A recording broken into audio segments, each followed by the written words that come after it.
Hey, drop.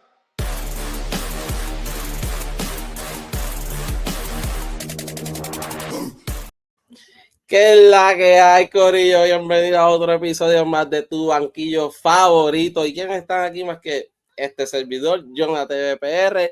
Que hoy parezco un anunciador de boxeo, como ustedes ven, pero no estamos en el boxeo. Aquí vamos a hablar y hoy tenemos una entrevista, como ven en el título.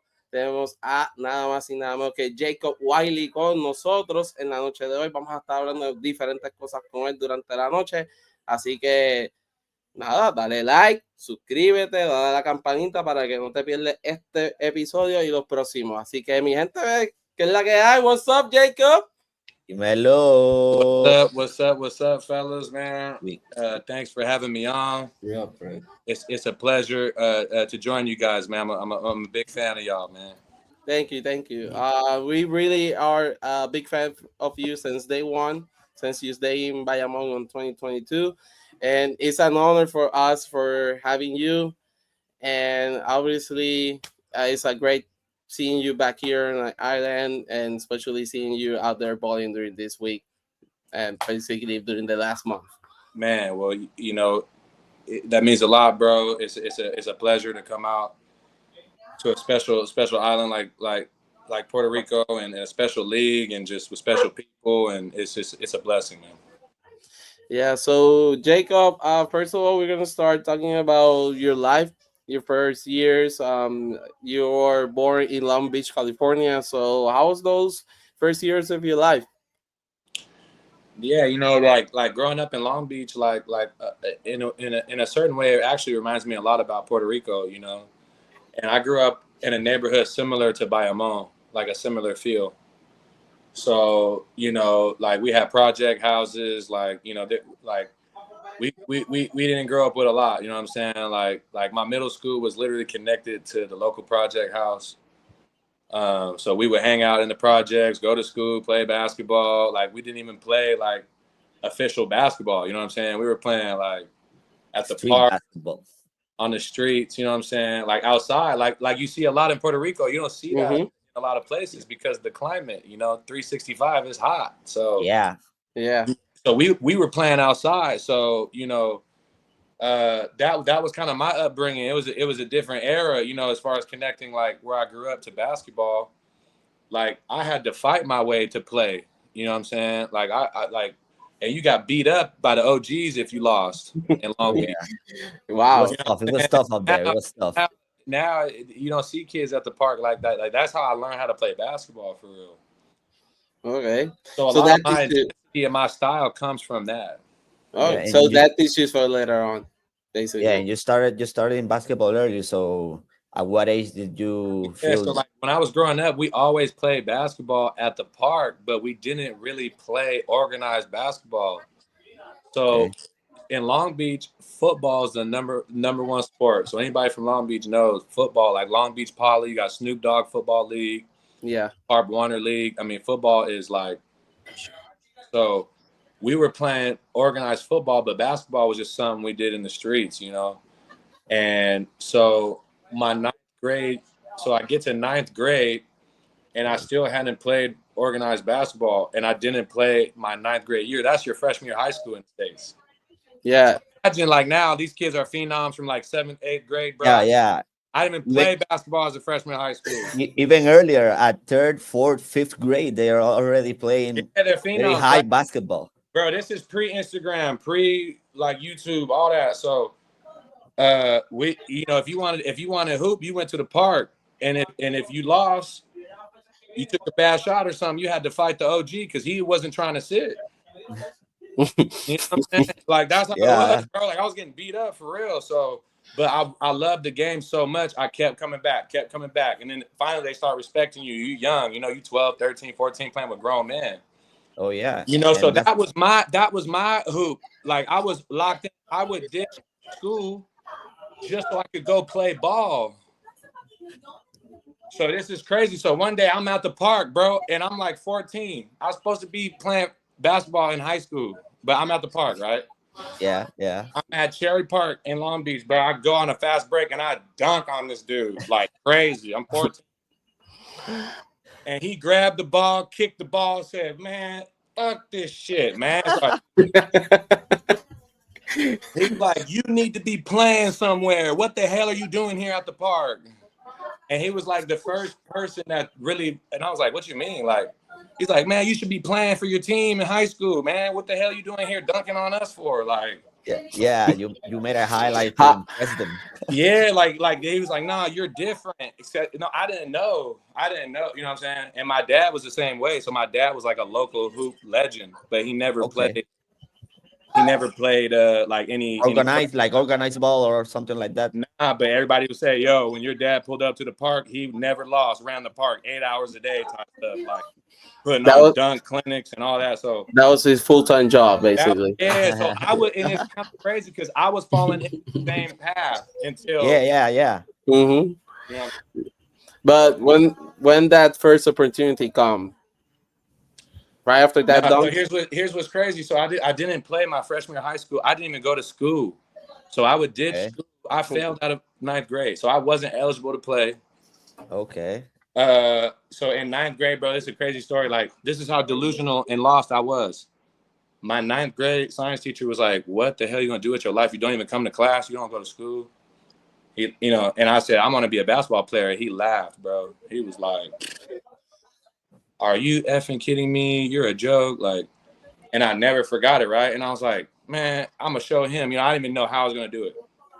But that was fuel. That was fuel. But it was fuel. And so here was the next piece of that. I'm watching Kobe Bryant. I believe it was 08 finals against Orlando. oh, those finals! I went to Orlando and tried to get a ticket for the finals because I was there on vacation. Couldn't get a ticket. They were sold out like in 2 hours, something like that. The finals now is not like the finals back then. The finals back then, everybody was locked in, tuned in. It was a big, wow. Like, so I'm watching Kobe, and I was a Lakers fan since I was a kid. At Long Beach. So Kobe, my inspiration. So I'm watching Kobe, and we have 4 channels on the TV. You know what I'm saying? And channel 2, ABC finals. So we watching the finals, and I'm so inspired by this man, and seeing how happy the community was when we were winning championships in LA. You see people of all races, ethnicities, male, female, everyone was in the street. Everybody. Driving with flags, Laker jerseys everywhere. Like, bro, it united a whole community, like, and just seeing the impact that he had, like, through the game, it inspired me to start playing basketball for real. And just we heard the stories about him in LA, like, bro, he's working out 12 hours a day, bro. I heard that so-and-so saw him at the track at 6 a.m. running up and down. Like, you would hear this shit, and you'd be like, damn, like, so that's what it takes. So he became, like, the model for me to, like, start playing and then, like, how to get better. You know what I'm saying? Yeah. So, Locked in who you are as a player right now. Yeah, and you gotta dedicate your life to the game, and that's what he taught us. Like in Southern California, like, that was the standard. Like, winning. And so when my dad was like, "Man, I got to get out of California. I'm moving up to Washington. You can start playing basketball there. They're gonna let you, like, go to a school." So that's why I started playing basketball in 10th grade, but in Washington State, because I was not eligible to. They were going to send me to continuation school, which is like, you're trying to. That's like retention. Yep. So I have here that you went to Newport High School in Washington. So how was that like? Nah, so imagine, like, I'm in LA basically. I moved to Newport, Washington, and the school had 300 people. It's the lowest division, like, rank in Wow. It's in the country. I got camo on. Like, it's like camo motherfuckers bringing guns to school. Got deers in the back. Got the buck antler in the back of the truck. Like, so imagine I pull up with the Cali slang, and I'm on BS, and I'm fresh off the streets, and now I'm in the back country. Yep. And bro, and then I had to do summer school. But it was humbling, and it was what I needed, because it was the slow pace of life, because I was living in the streets. You know what I'm saying? So when I moved up to the back country, I was able to lock in and focus, you know, and train and get better. And that saved my life, you know, like leaving California definitely saved my life. I was basically going down the same path as my dad. So that change of pace was necessary for you to become who you are in right now and as a player too. yeah, and even just talking right now, I realized looking back, like my dad he recognized that, and he made that big effort to say, like, you don't go down the same road I went down. You know what I mean? Like, you play. Like, he told me, like, you can play, because I didn't believe in myself. So it took that dude at the park to kick the ball. It told my dad to be like, we're getting the hell out of here. Like, you need to play, you know? So, yeah, bro. Took like someone to curse at you, be mad at you because of your skill, and he was a grown up and you were just a kid. So basically, your dad recognized the mistake maybe that his dad made with him, or that him as a young man, like 20, 22, he said, this is not something for my kid. I really want him to have a future. And literally, you have a future right now. No, yeah, if it wasn't for him recognizing that and stepping up and say, hey, like, we need to get you on a team. Like, he didn't care if it was the worst team in America. Like, as long as you just get on a team. Mm-hmm. You know, I wasn't even recruited out of high school. I had an offer out of high school. But he always told me, like, you're gonna get an offer. You're gonna get a chance. All you need is one chance, you know. Because Mm-hmm. it started so late. And, you know, even like I played one tournament of AAU in Vegas and one in California. You know, most of these kids, they play AAU from 5th, 6th, 7th grade. I was Yes. going into my senior year of high school, and even on my AAU team, I came off the bench. I barely played, but all you got to do is impress that one team, that one coach, see something in you. Because I was so raw, because I was a park player. So I didn't know how to, like, I didn't know the tactics. Like, bro, I swear to God, I tell this story all the time. My high school coach, I'm in 12th grade. He goes, we're going to run a pick and roll on the side. And I said, what is that? What is a pick and what is a roll? I'm in 12th grade. Yeah, it was late. You know, It was late in your career. That's ridiculous. But if you said, Jake, here's the ball, go get 30, I'll do that. I don't care. And I'm going to talk crazy mess, and I'm going to be the ref. I was so crazy. You know what I'm saying? Like, Totally agree. We totally agree. We have seen you on court.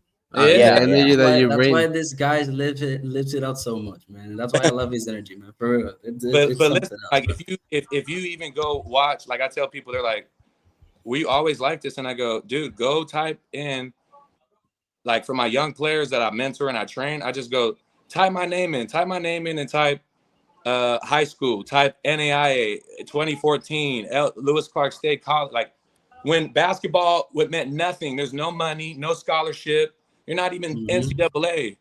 Mm-hmm. There's 10 people in the gym, and I'm let's fuck that, you know, like going great, like That's the it was rule. game 7, like that. This is who you are. You know what I'm saying? You don't just put it on. You either are that person or you're not. You know what I'm saying? So, Yes, sir.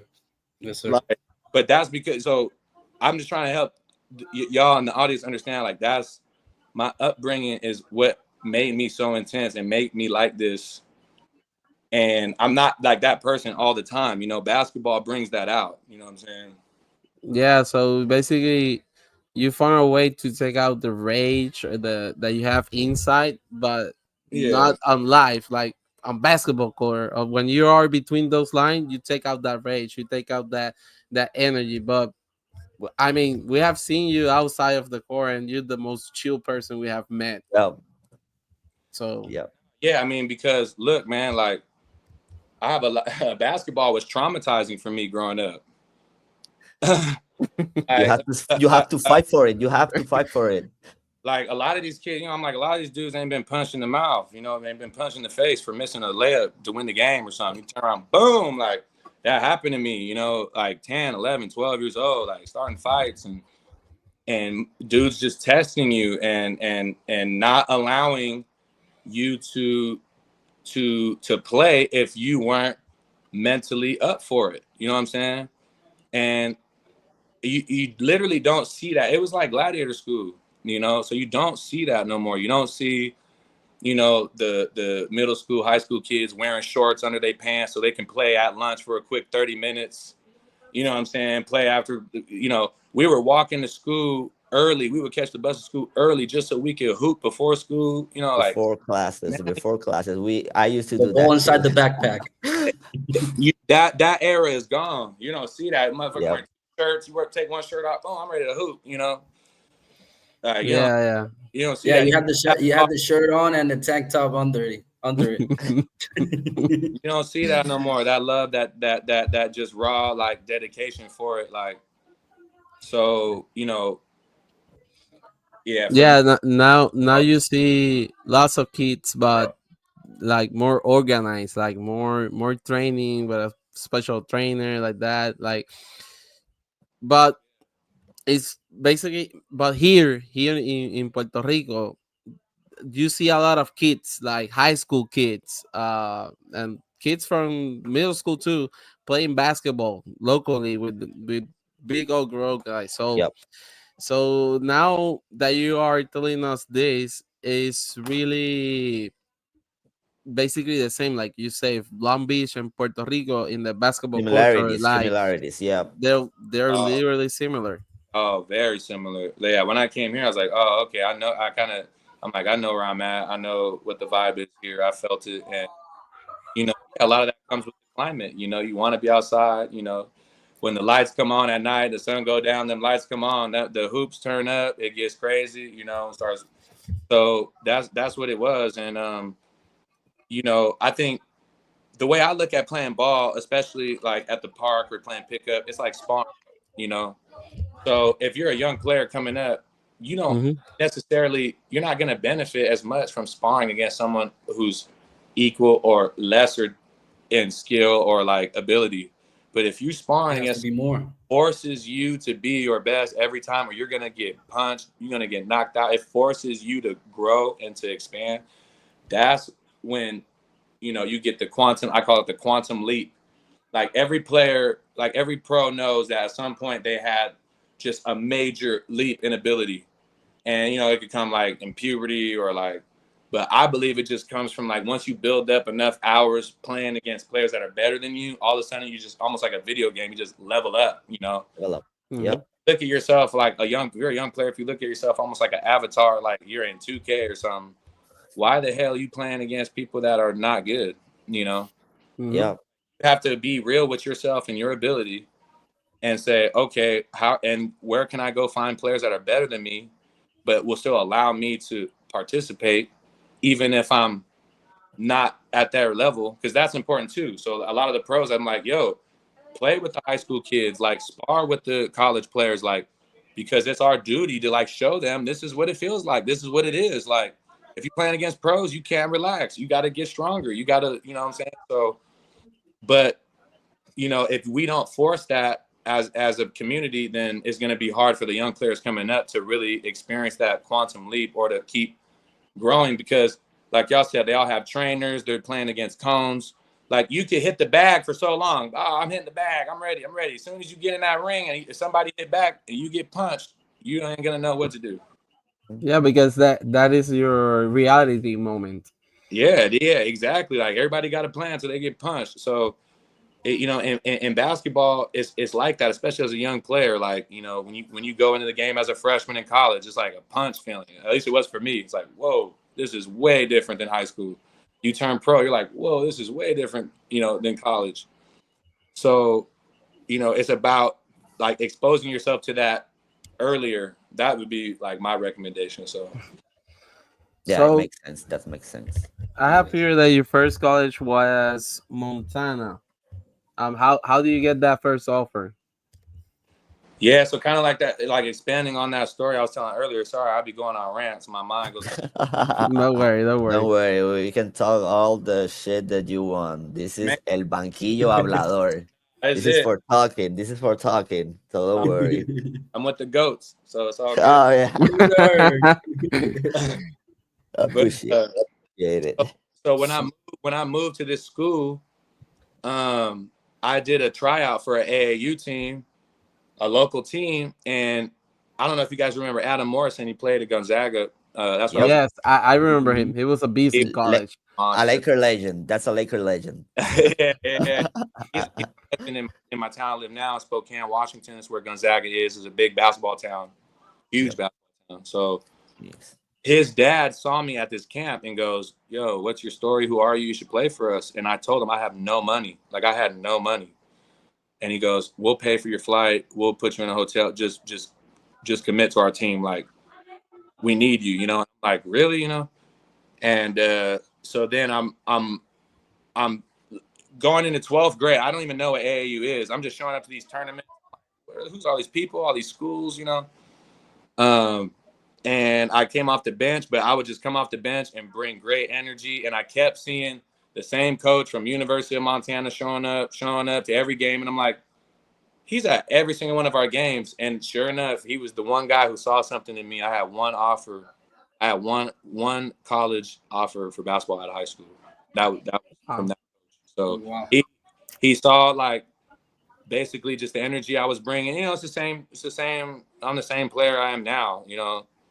But I wasn't skilled at all. I didn't have touch. I couldn't, you know, dribble the ball, but I would run hard. I played defense, you know, just all the little things. And he was like, "Man, we can work with you." So, you know, I took that one chance, man, that one like opportunity. So That's the only thing that you needed was one opportunity, one chance. Mhm. yeah, Like- no, yeah, that's it. And even then, like I still like wasn't ready for it, you know. Yeah, but what do you mean you wasn't ready for it? Now, so like, imagine. So this kind of like leap happened like twice in my basketball life. I would say like where I was a total fish out of water. So like, imagine I'm just like a few years off of running the streets, not even going to school. Like I had no respect for school at all. So I would read books on my own and still not go to school. Like that's how weird of a person I was. I am. Just out of just respect. You for still them. educated yourself by reading books. It's all right. Yeah.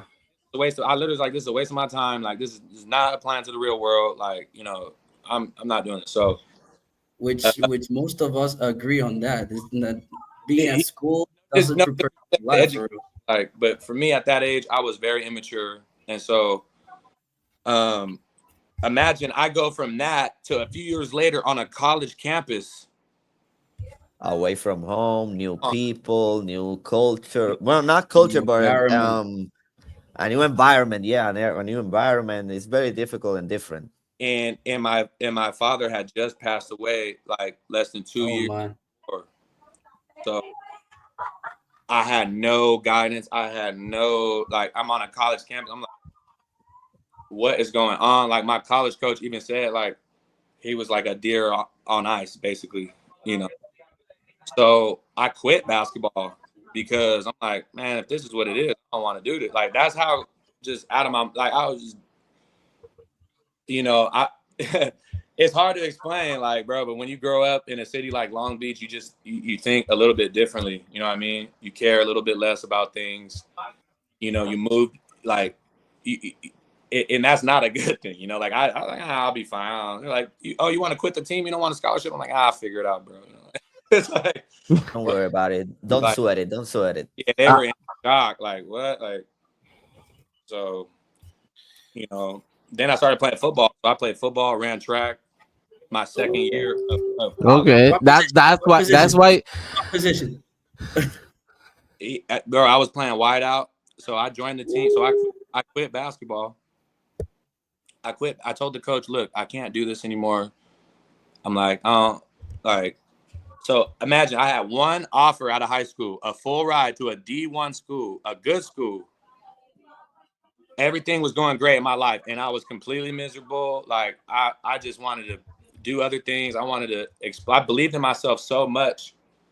Delusionally, I was like, oh, I'm either going to go to the NFL or I'm going to be in the Olympics. That's what the two things were on my mind.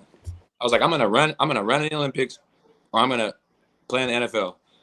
And the football coach, so I joined the football team, and now I'm literally walking past the men's basketball locker room with helmet, football pads, and my teammates are looking at me like, what the hell is wrong with this dude?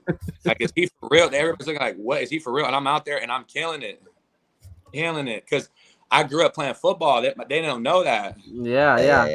So, Long Beach is football. It's not Yeah. basketball. So that comes basically in your blood. bro, I was out I there. see Jacob as a DB. Bro, I'm gonna tell you one story about football, and then I'm gonna get off the football thing. But I had to play.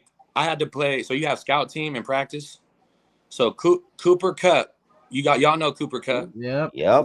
Cooper Cup, he played at Eastern Washington, bro. So I would end up playing basketball there for 1 year, which is kind of ironic. But we're playing Eastern Washington in football. Cooper Cup. I had to play Cooper Cup at scout team. So I'm get the ball. They're throwing me the ball every play against the first team, and I'm balling. I'm catching, stiff arming, everything. Hey, I caught a TD. I'm talking shit, right? I'm like, this is my opportunity. Like, it's like in basketball, they're saying, "Hey, you're Kobe. Shoot the ball every time." I'm like, "Oh my god, I'm getting the ball I'm doing it, bro." So one play. I think still to this day, I think they did this on purpose.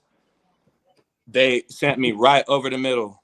And that's a classic one in football, bro. Ball like this, open arm, right to and the chest.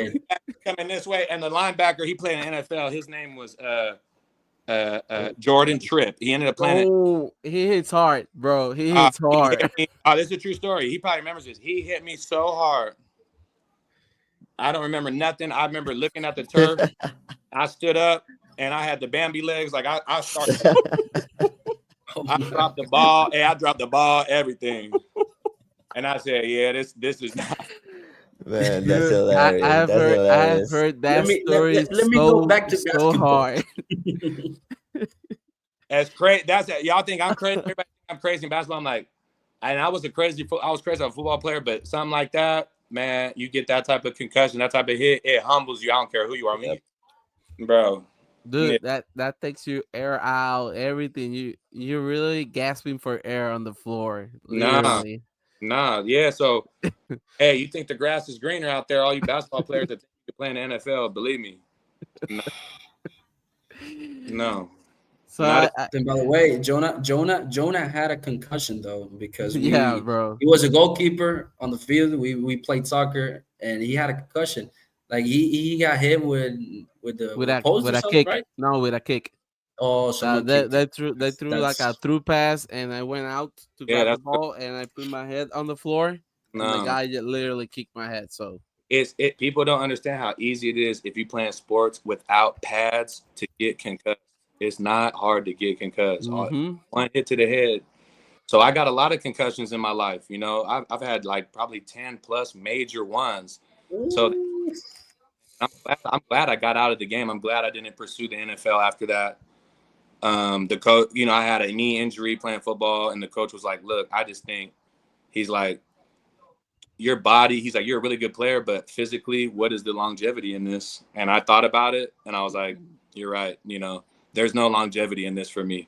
I'm like, "Coach, I'm sore." I'm like, I don't want to keep getting hit by Jordan Tripp. You know what I'm saying? Enough of that. Go shoot some jump shots again. So you graduated from Eastern Washington or not? No. So after I played football and ran track, my second year of college, my sophomore year at Montana, I didn't play basketball. So there was 1 year I sat out. So back then, in order to transfer, you couldn't transfer back to a D1. You had to either go to a JUCO or go NAIA. Lower.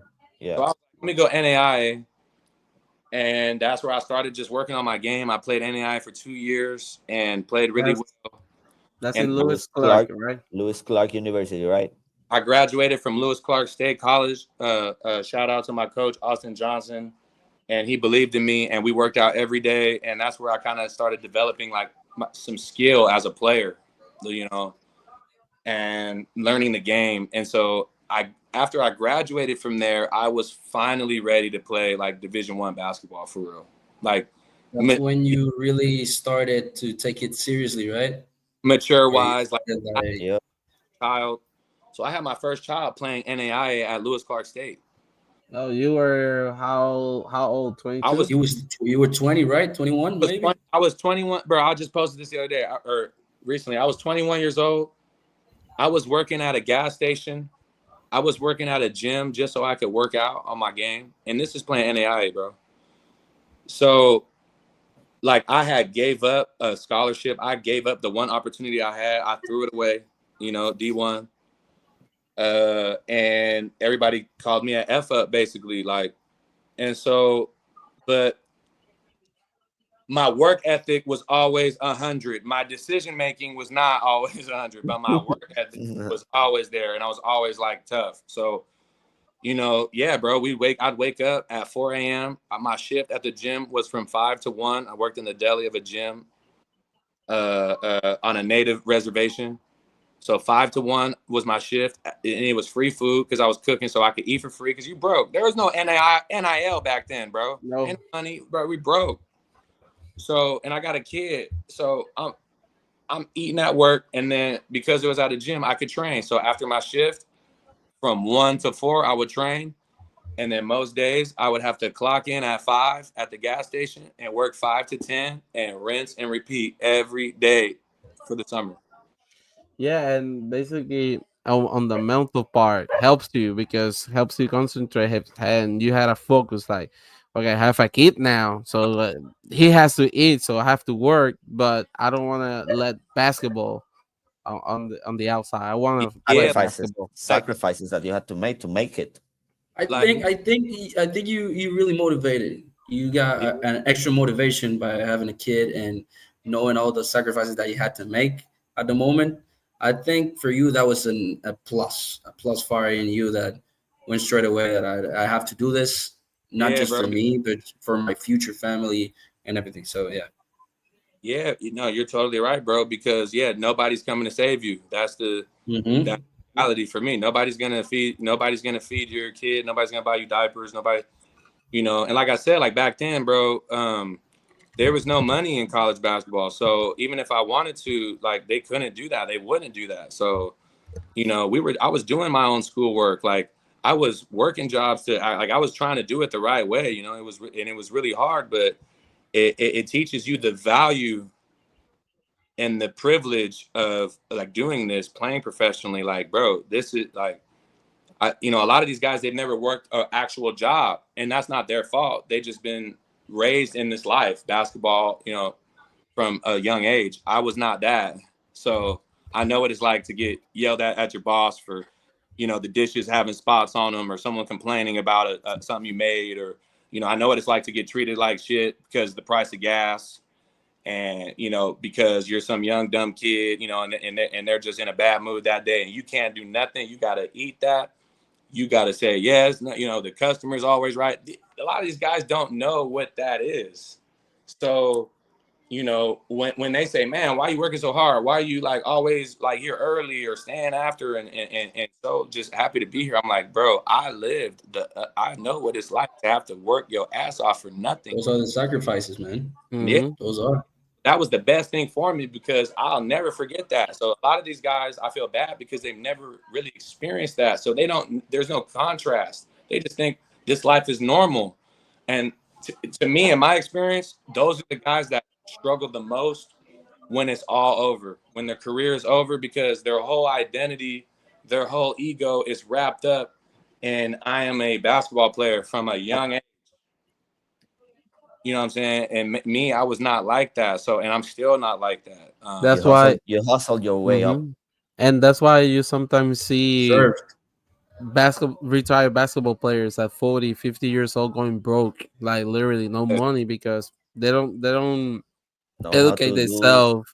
They don't know how to be on the tough part. Like you wanna get gas for your car, and then when you go to your bank account, it's $8.95, and you're like, I can get 5, and at least I still have $3 on my bank account. They don't know what that's like. Yeah. They don't, no, that's real. That's real deal. Yeah.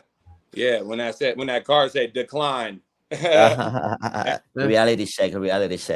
Yeah. Yeah. And you're like, wait, I got to work for this? Like, hold on.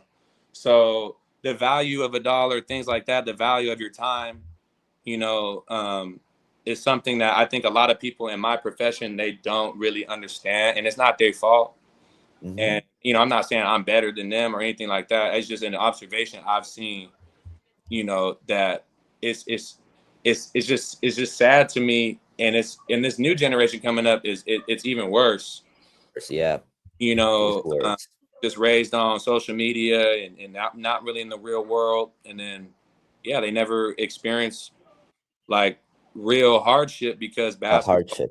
was the crutch to, you know, wherever they were trying to go.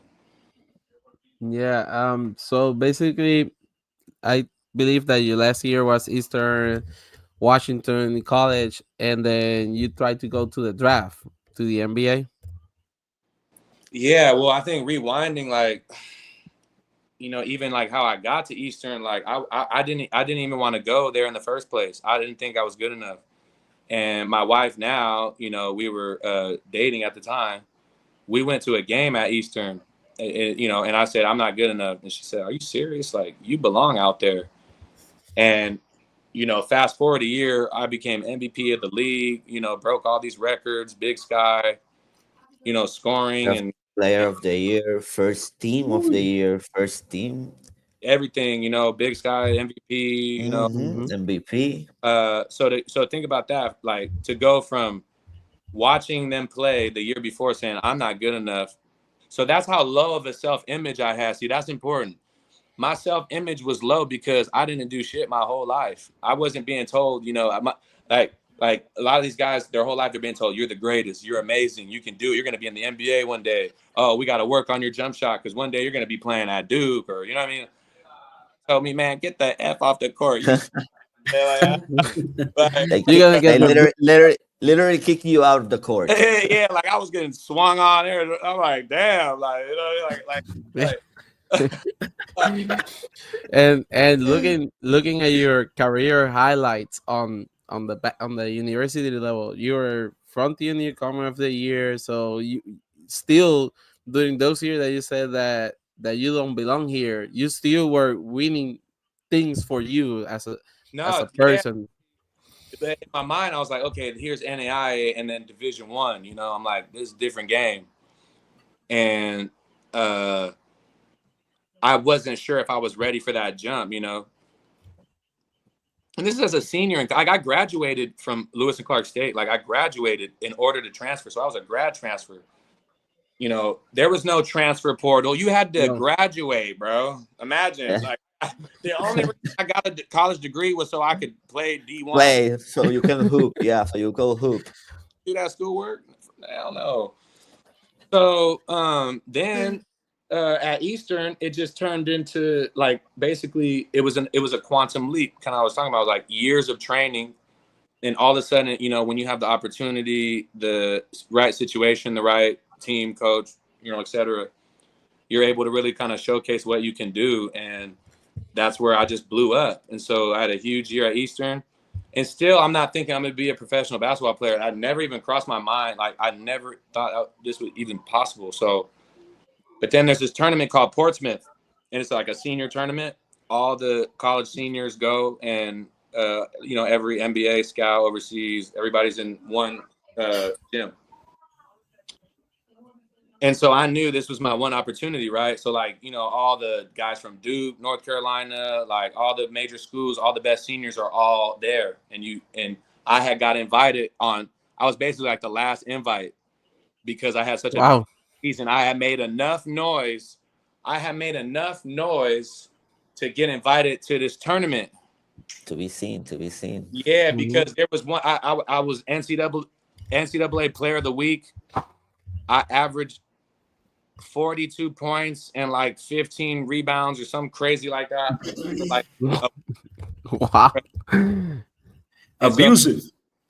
so Dick Vitale, you know Dickie V, he's like, oh, this guy's crazy. Oh my god. Oh shit, that's like, oh shit, like I did. He's like, this guy's amazing, and I'm like, oh, This is amazing. Look at him dunking, bro. Look at his energy, man. yeah, Look at his It's dude. a big energy guy. You need Yeah. someone coming off the bench like that. and I didn't Big know it, Vital legend. bro. Like you're on the like, so that's what put me on the scene. You know what I mean? So I get invited to this tournament and I go crazy. I'm training, bro. I'm training like my life depends on it before this tournament. So I'm in great shape. I'm locked in, bro. I'm ready to go. So I just go crazy in this tournament. I get like first team all Portsmouth. I still run into people this day that like were scouts or just that played in that tournament that bring up how crazy like I played in that tournament. Because I think there was one game like I had 30 plus points and I don't think I missed a shot.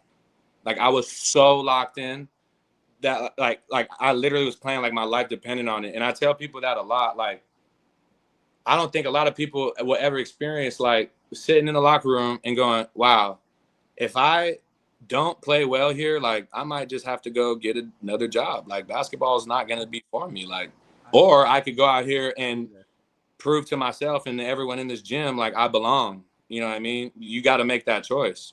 I had that opportunity like in 2012, 2013, something like that. I don't know if you know the baseball players here, but my main sport was baseball. Yeah. And I was invited to a tournament here in Puerto Rico, and in the same clubhouse, like literally on my team and on my position, I have Francisco Lindor, Wow. Javier, and Carlos Correa. Like all three of them were in there, and I saw, and obviously I knew who were there. And when I saw them, that was my reality check of how far I am Man. from where they were. So I feel how you step in a clubhouse or a locker room and you see the talent that it is, and you see I need to step up. Like I need to have a really great game. Yeah, like you don't have a choice. Like I gotta level up. I gotta meet like the moment, the people you with, the energy. And so, like there was actually one play from this tournament that I like everyone was talking about. It was a loose ball and it was me and another dude, and it was like a loose ball going to half court. And it was a close game. It's like maybe 2 or 3 minutes left in the game, and it's like a tie game, let's say. And this ball's going towards the out of bounds towards half court, and me and another dude are running for it. It gets to the point where we got to die for it. It's like you can see like, if one of us don't die for it. So and he kind of pulled up, and I just full like fledged dove head first, saved it, slammed my face right in front of like 3 scouts, like slammed my chin on the floor and Oh saved my it. God. Teammate, and it was like God, bro. I swear, I just tapped it because I knew I was about to, because I had to really like stand out to tip it with my fingers. And I still to this day don't know how the hell I tipped it perfectly ahead to my teammate. He went and dunked that, and I blood coming out. Adrenaline, bro. I was like, fuck these. I'm going crazy. And that's who was like, who is this guy? What the hell's going on? You know what I mean? And that like, so I tell these young kids trying to get recruited, I go, I scored 30 points, but that was the one play they wanted. Every coach that interviewed me after that wanted to talk about. That was the play that got them. I don't care if you score 30 points. Yeah, that's nice. They show you could score. Everybody can score. But if it's between you and someone else, are you going to lay out for the team? Are you going to sacrifice your body for the team in crunch time? What type of person? Where is your character? That's when I learned like what my role and my niche as a player could be. I'm like, I have to be willing to do the things that the guys that are better than me, that are more talented than me, are not willing to do. So Yeah, learn your role. Learn your role. That's on our sport, on soccer. Like our coaches used to say to me, like, if you're not having like an offensive great game, you gotta sacrifice for your teammates to play on the defensive side. And you gotta be the first one there. If things are not going well on your offensive side, on the defensive side, you gotta be a dog all the time. If you do that, all your teammates are gonna follow you, and all your teammates are gonna be on the same page. So that's really where it really counts when you're like making tryouts or someone scouting out there.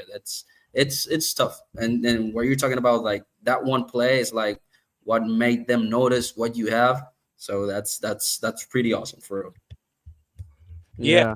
And I think, in any sport, like you said, that could apply to soccer, baseball, any sport. Like, are you willing to lay out for it, to sprint when someone else want to jog? You know what I'm saying?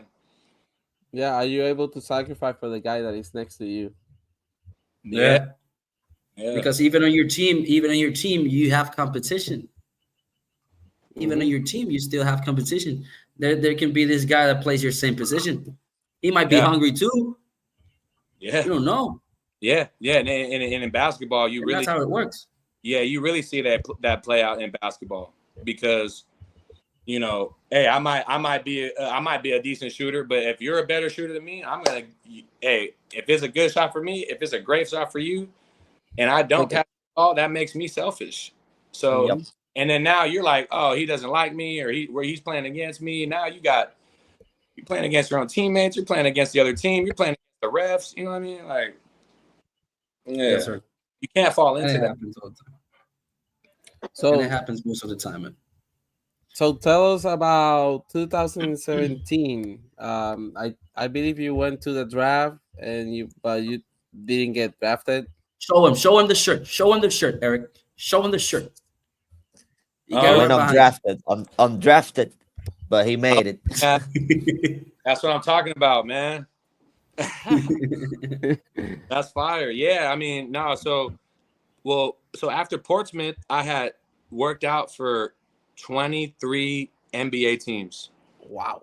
So I was traveling. So I made such an impact at Portsmouth that, you know, and I was taking anyone who called, I was going. I didn't care. Like, you know, I was Boston, New York the next day, Brooklyn, you know, Memphis, Miami the next day. Like, I was just going wherever just to have an opportunity. So Brooklyn had a late second round pick that year. And they called me late in the draft. And they're like, look, we want to sign you to a two-way. You know, ironically enough, I think Kobe Simmons signed the first ever two-way. But I had agreed. Yes.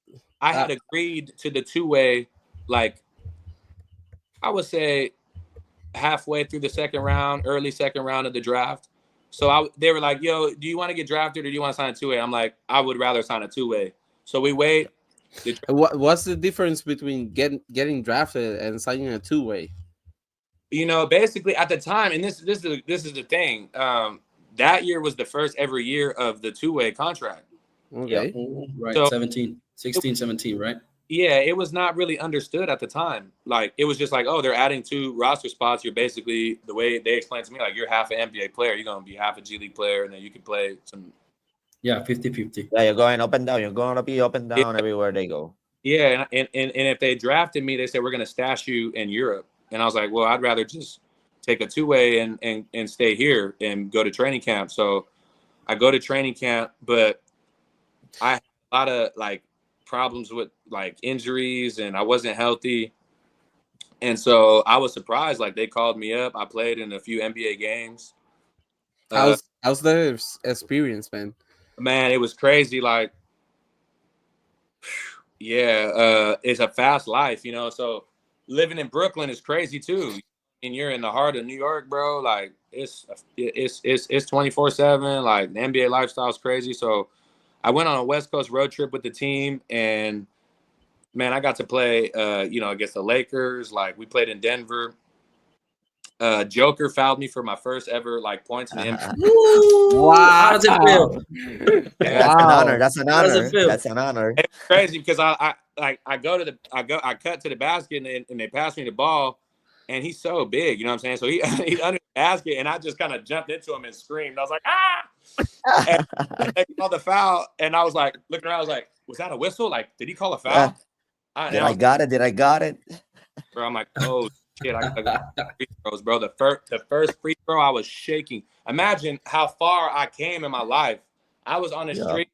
I was In working. Long Island. You ain't getting beat up, dude, for just playing basketball. I look up and I'm at a free throw line in an NBA game. Like, it was literally like that. Like, I'm standing at the line, I'm looking at the basket, and it all just hit me at once. And I'm like, paralyzed. Wow. Yeah, that's what all the sacrifice you made into your life got there. That was the moment, man. For real. Yeah, I was like, bro, I'm about to score in an NBA game. So when someone says to me, like, oh man, how do you feel about your experience in the NBA? Like, it didn't work out, or like, do you wish that it would have went differently? I just laugh every time I go, I don't know how the hell I even got there. Like, like, are you serious? You made your moves. You made your moves, man. You did. Yeah, I'm And like, you sacrificed a lot, man. you know what I mean? And I think it would have went a lot differently if I had been healthy. But at the time, I didn't know how to take care of my body, how to stretch. Yeah. I was all jacked up, and I didn't know anything. So, you know, but getting thrown into that fire, into that experience, you know, like that, yeah, that's something you never forget. Like getting on a private plane. I mean, private plane, I was driving a 1979 Ford Fairmont. It didn't even run, bro. It was $8, bro. Imagine you going to practice and these dudes got Mercedes, BMW. I'm pouring boiling water on the windshield in the winter because the heater don't work. I gotta, bro, like the heater don't work, the AC don't work, the brakes don't work. Like, I'm on a private plane, like in a lounge chair. They bringing me pina colada, whatever. You know, they bringing me. Like, oh my God, you know. So, like, I really have been blessed in life to experience, like, man, like a full spectrum of just like life. Yep. So, And you never took it for granted, and that helped you to build character. So that was undrafted on the NBA, and how does that first overseas offer come? yeah, so I got cut at the deadline. So the two-way in January, if you stay, then you get paid. So I played in multiple NBA games, played a bunch of G League, and I didn't make money because all the money was supposed to come at the. So they're like, oh, don't worry, we're gonna keep you at the deadline, and then you'll get the cash bonus or whatever. But they cut me at the deadline, so I was basically playing for free. Wow. Yeah. That's hard for people to believe, but that's how the two-way contract was at the time. So in the two-way contract, not to get too much into the details, but like you're supposed to get at the time it was like $4,000 or $5,000 every day you're with the team. And I was with the team for like 40 plus days. So I'm like, oh my God, I hit the lotto. I'm like, I'm about to get paid. I'm about to get paid. I think it was like January, or was it January? January something. I'm like, I woke up that morning. This is actually a crazy story. Let me stay on this story. This is a crazy story, bro. So I woke up the day of the deadline like I won the lottery. We had practice that day, and we were scrimmaging the starters for the Nets, right? Brooklyn Nets. So it was like two-way G League players. Milton Doyle, shout out to Milton Doyle, BSN. Milton Doyle. Yeah. Beast, man, beast. He was with us. He's now has a juicy contract in Australia. Yeah. And what was it? Akil Mitchell was with us too. We were all in Brooklyn. Ooh, nice. That's I didn't know that. I didn't know you were with Doyle and Mitchell. So we playing against the Nets players and we balling. And I'm hooping. I'm feeling great. I'm like, oh, I'm back, because I was injured. And Trajan Langdon, man, he was the assistant GM in Brooklyn at the time. Trajan Langdon. He goes, hey, Jay, come into my office. We need to talk. I was like, oh, he probably just gonna talk about like where the money's about to come in, whatever. Bro, I was feeling so good. That's why I was playing good that day. I'm like, I'm a millionaire. I'm rich. Yeah. So that's how it really felt. He goes, why did you come to practice today? I'm like, what are you talking about? He's like, we cut you at the deadline last night. Like, nobody told you? I was like, no. What? And he looked up. The assistant coach I walked in, he looked up and he shook his head and he was like, well, I guess nobody had the heart to tell you. He's like, you're really well liked around here, so I'm not surprised by that, but I'm just here to tell you, like, you need to grab your things and leave. Like, you were cut last night. So I went from like thinking, bro, I just showed, like, I'm balling out. They're going to call me up again. Like, I'm getting paid today. Like, bro, I woke up like, oh my God. And then, nah, you cut. So now you reality checks. Yeah, reality check. And now there is no money. There is no, like, yeah, you were playing in the NBA. Everybody thinks you're rich. So now everybody back home's like, man, you're in the NBA, man. Can I get some money? You made it. It's not that easy. I'm like, it's not like that. So now you got to go overseas. You know, getting on the segue to going overseas, because now you got cut, you don't have a job, and you know that's a common story. You know, so The first offer comes from the Bundesliga, right? yeah. So I go to Germany. You know, I get cut. You know, the coach is crazy, and you know, no disrespect to him. It's just you know, anybody who you know knows that team, that they go through imports. They cut. So now I got cut. I got fired twice, basically my rookie year. So now my self-esteem, my self-confidence is like zero. And the coach there, he never even gave me a chance. So like he basically used me as a scapegoat. The team was struggling, and you know, I never really got the full opportunity to play. So I go into summer league going into before my second year as a pro. So now I'm do or die, man. I, you know, screwed up in the league. You went with the Brooklyn Nets to the summer league, No, or I went with different Dallas. team?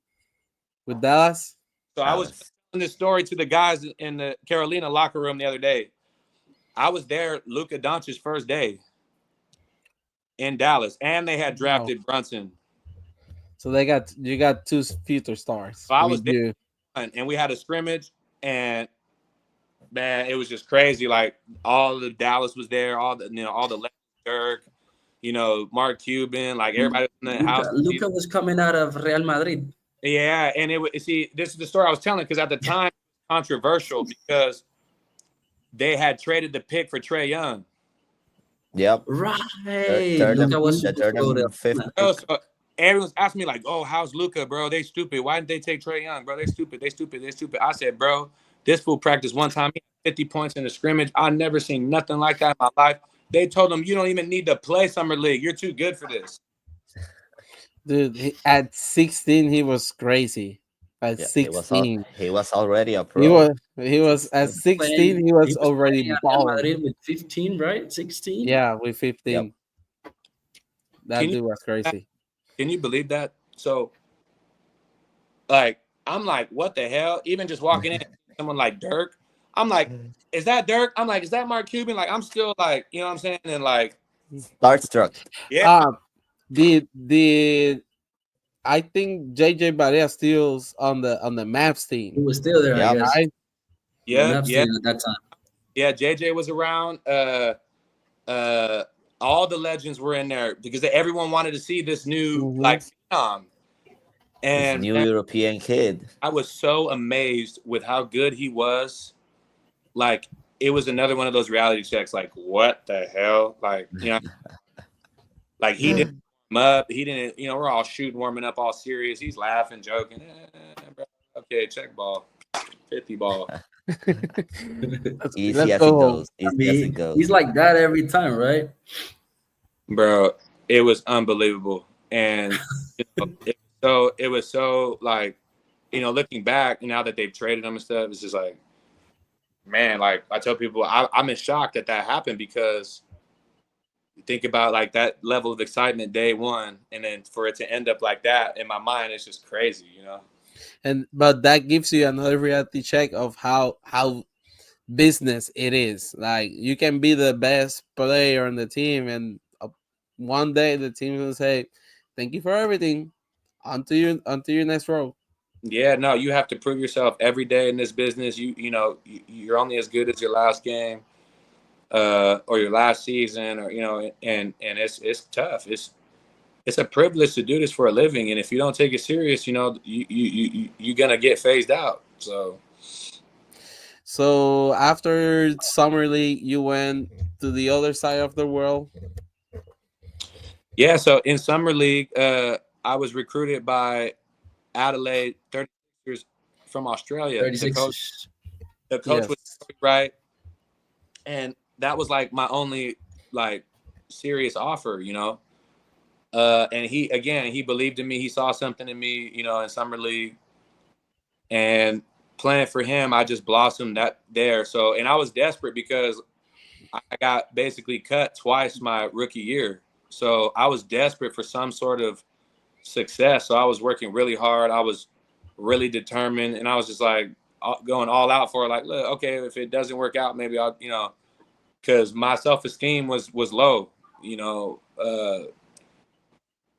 so shout out to Joey Wright, because he gave me confidence and believed in me, and he taught me how to be a pro. And that's where my career kind of took off, was that second year. You think you grew up mentally with all those like how do you say it, like advices by him?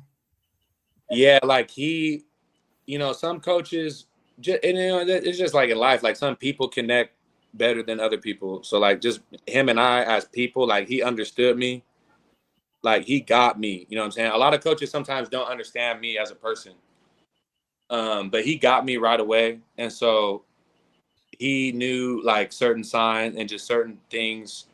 And that's why I said the best coaches, it's psychology. It's not so much like X's and tactics. It's like, I got to know what makes you tick. Like when you're not confident, I got to know your body language. When you're confident, when you're, fatigued, when you're feeling good. Like you got to learn that about not just robots. Run here, do this, do like. You got to understand the people you coaching. Like, so he was a master at that. So he was able to get the most out of me because he knew the right things to say, how to push me in practice, how to practice. So that to me is a sign of a very technically sound like coach. So Great. from there, you moved to Spain, and then you moved to Greece. I want to talk about Greece because That the was other day I in saw a 2019, podcast. 2020. Yes, I saw a podcast of Mitchell, when you were talking a couple minutes ago. Mitchell told on Pase Extra, shout out to Sergio and the guys over there, To the guys. that he went 3 months without getting paid. Getting paid. How I don't know if you were on that situation, but how difficult it is to you be in another country, overseas. Your family basically is back in the States, so you are long away from them. How do you go out every day and just ball? Well, I'll tell you about, hey, first of all, I was 4 months without getting paid. So there you go. Ugh. So Add another one. Add another one. He Man, has a record, Mitchell. He has a record. I'm sorry, Mitchell. He is longer. to call him and say, look, man, I can't pay my bills, dog. Like I need a paycheck. Like imagine I'm playing EuroLeague. Yeah, that's why Mitchell said that he was playing in the best league, and sometimes like he didn't want to go out to play because he was not getting paid, but he told that you need to go out and play, like, because you never know who's gonna see you, like basically that happens to you. So during your life.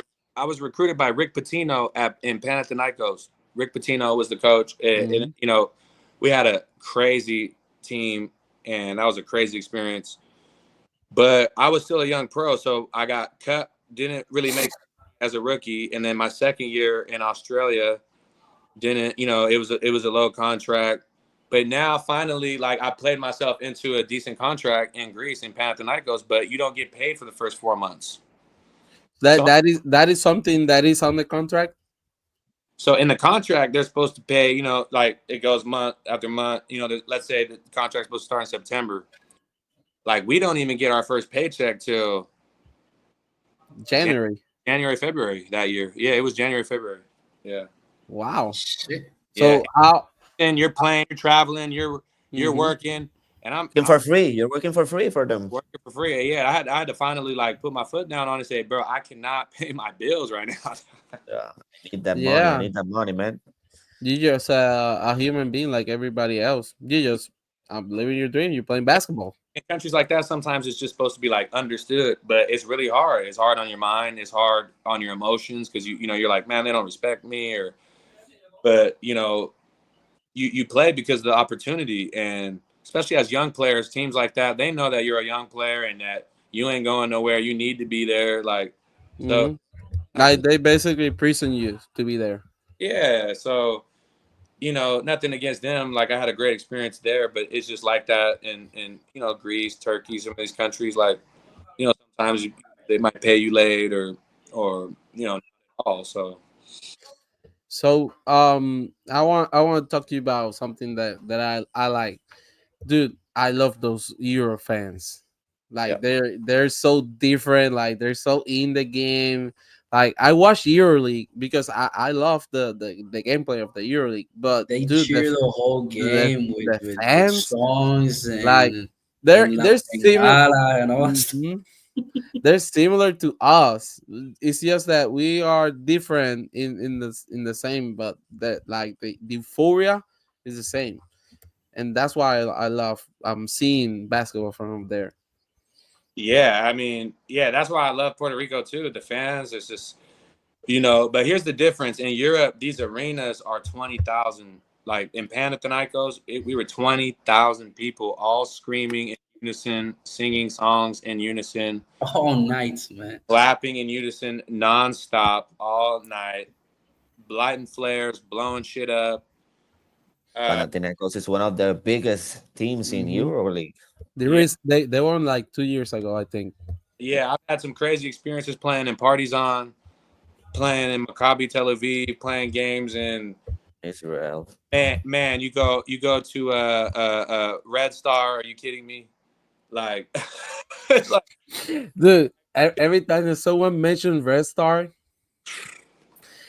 I go back to the to the Jokic interview. Like, dude, I play in Serbia. Like, yeah, oh, Yeah, like like you don't know nothing. yeah, like you know, discipline. Like, if your team is not disciplined, you can't communicate. It's so loud.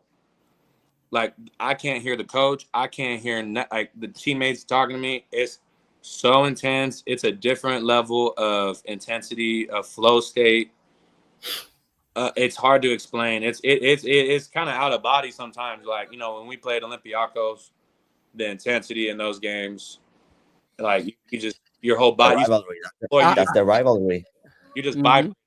You just pull, like, you can't even feel your feet, your legs. Like, anybody who's been a part of those games knows what I'm talking about. Like, when you first step onto that floor, it's like It's it's trembling. It's like trembling for the whole arena, right? oh, it's insane. No, it's insane. When was your reality moment in Europe? Like this is crazy.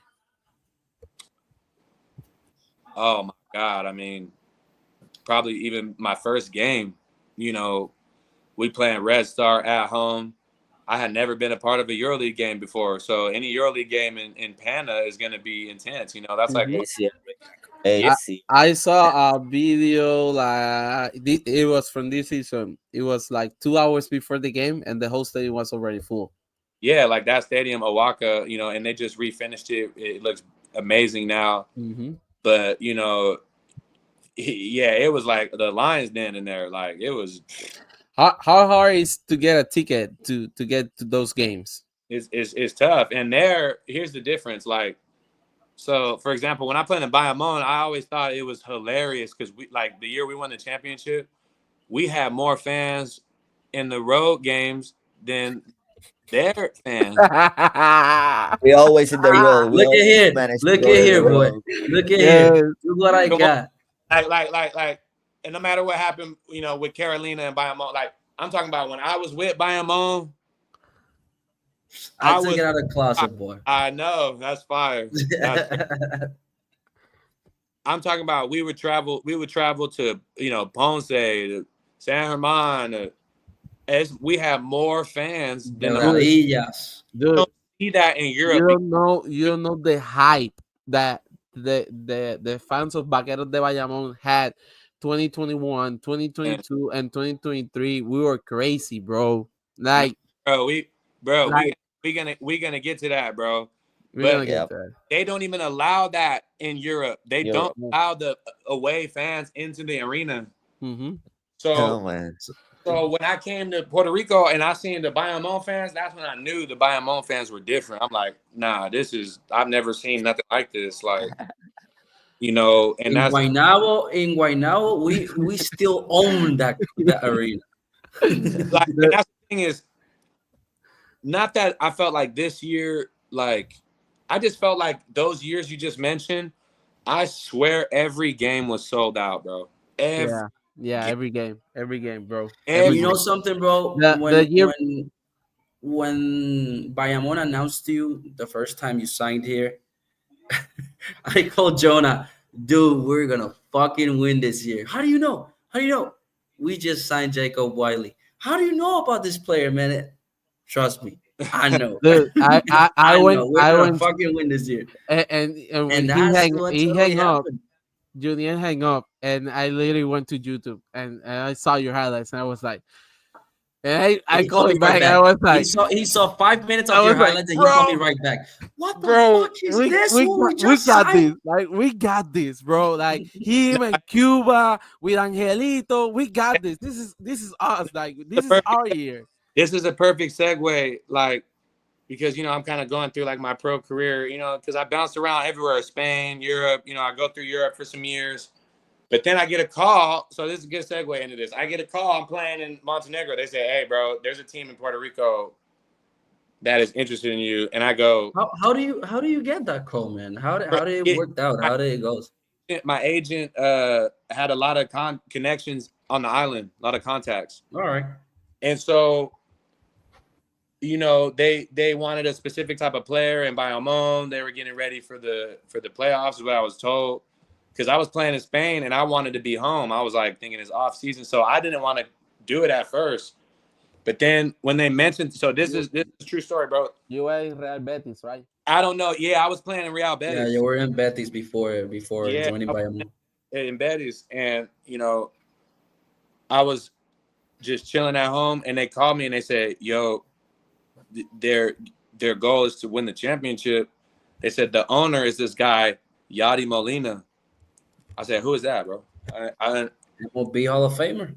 I said, "Who is that?" Because I never followed baseball until now. I follow it because he inspired me. So I go on YouTube like y'all did. Like y'all said, I go on YouTube. I type in, I'm seeing this fool throwing people out, second base, winning championship, Dude, balling out. The highlight of his career It's crazy. is 2017 World Baseball Classic.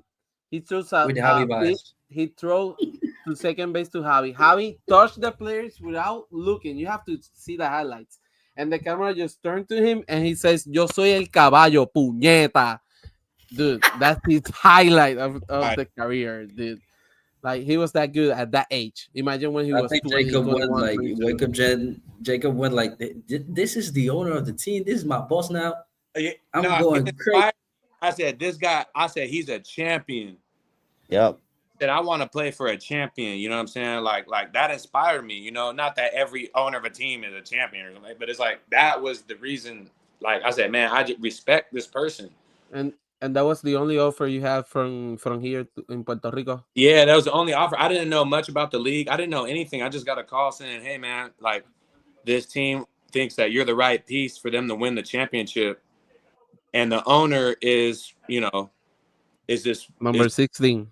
Yeah, 16. is this amazing. Special. And, you know, the coach is amazing. And the team is, and I said, all right, I'm in. And my whole goal coming there was, I don't care if I score, I don't care what. I said, how can I help the team win? And once the guys understood, like that's what I was on, and it was genuine. Like we just took off, and I was game one. I saw that, man. From game one, I was totally hyped. Shout out to Predator, Benito, Jr. and Javi Gonzalez. I was with them, and we were talking about they need to make a movie about those years. They need to make a documentary. Hey, hold up. Years in Bayamon, because what built was amazing. I'm gonna put a video right now. Your mind is gonna make a rewind right now. I think you're gonna. I don't know if you're gonna cry, but no, he's gonna totally remember it. But you're gonna remember this, and especially since you're being inside the locker room. Well, so first of all, I have first to play the video, I have to shout out to Front House Media, who has been the media team that has run social media and everything in Vaqueros a lot of years. And shout out to Alexa, to Ricardo, and all the photographers and videographers that have been gone through years. But I want to show you something. Okay, I'm ready.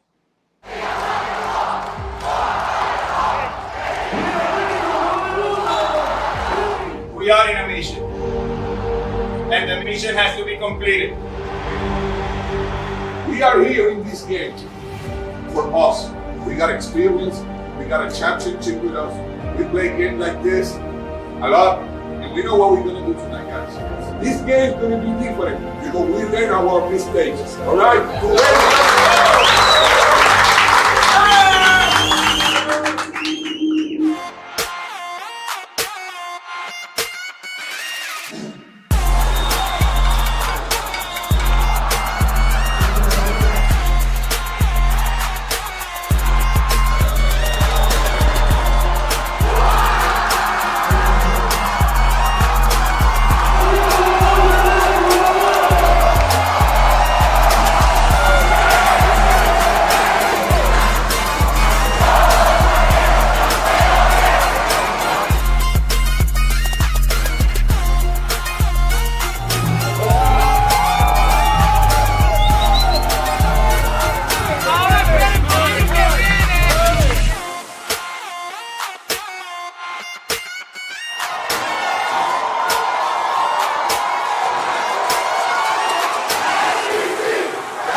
Wow. That brought a lot of memories back. Wow. Yeah, you know. So was tell us about that season. Your first day in Bayamon. Bro, Tell us like, everything. that team was special. That team was different. Now, mind you, like the league has changed a lot. Like now you get 3 imports. You know, I wanted to ask Yeah. you about that. At Yeah, a lot that time, there was 2 only. yeah, you had 2 imports, and you know you had NBA guys like you had Rondé Hollis Jefferson. You had really good players, but you've seen how much the league has grown. I mean, look at like the guys that is coming out here from the last 2 years. It's amazing, bro. Yeah, So at that time, the quality of players. the beauty of that team, the point I'm trying to make is it's not like we were just stacked with star-studded imports. Like, yeah, we had Doolittle and myself, but I felt like we were kind of like more under the radar than some of the Yeah, that were in the league. Our strength was our local players were unbelievable. amazing, I mean, the collective. unbelievable. It allowed me to be just single-minded focused. Like, how can I help the team win tonight? It wasn't like, oh, I gotta score or I gotta do this, that. It was just like, how can I fill the gaps? Because we had, Angel like amazing at the point guard spot. We had veterans, Mojica was finals MVP. I thought Doolittle should have been co-finals MVP, like So too, I think so too. away from Mojica, but Doolittle was unbelievable in that whole playoffs, the whole finals. He was our unsung hero. I We think had, that was also Stevie Thompson first year we in the league. had I think. Stevie Right. Thompson. We had guys like the Predator. Mm-hmm. Out Benito was on there. fire that year. He was out there dunking on people, hitting threes.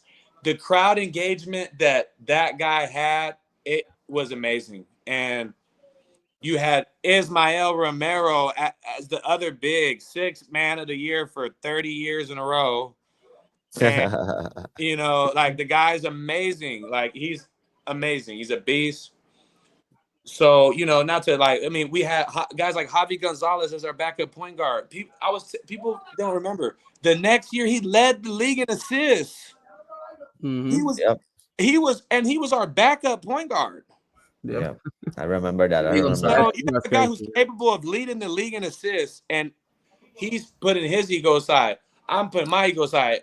Benito, Isma, Stevie Thompson, everybody's putting their ego aside for the greater goal of. So, if someone asked me how did we win the championship that year, that was it. Because, you guys went to San Germán, which was the court that nobody wants to play.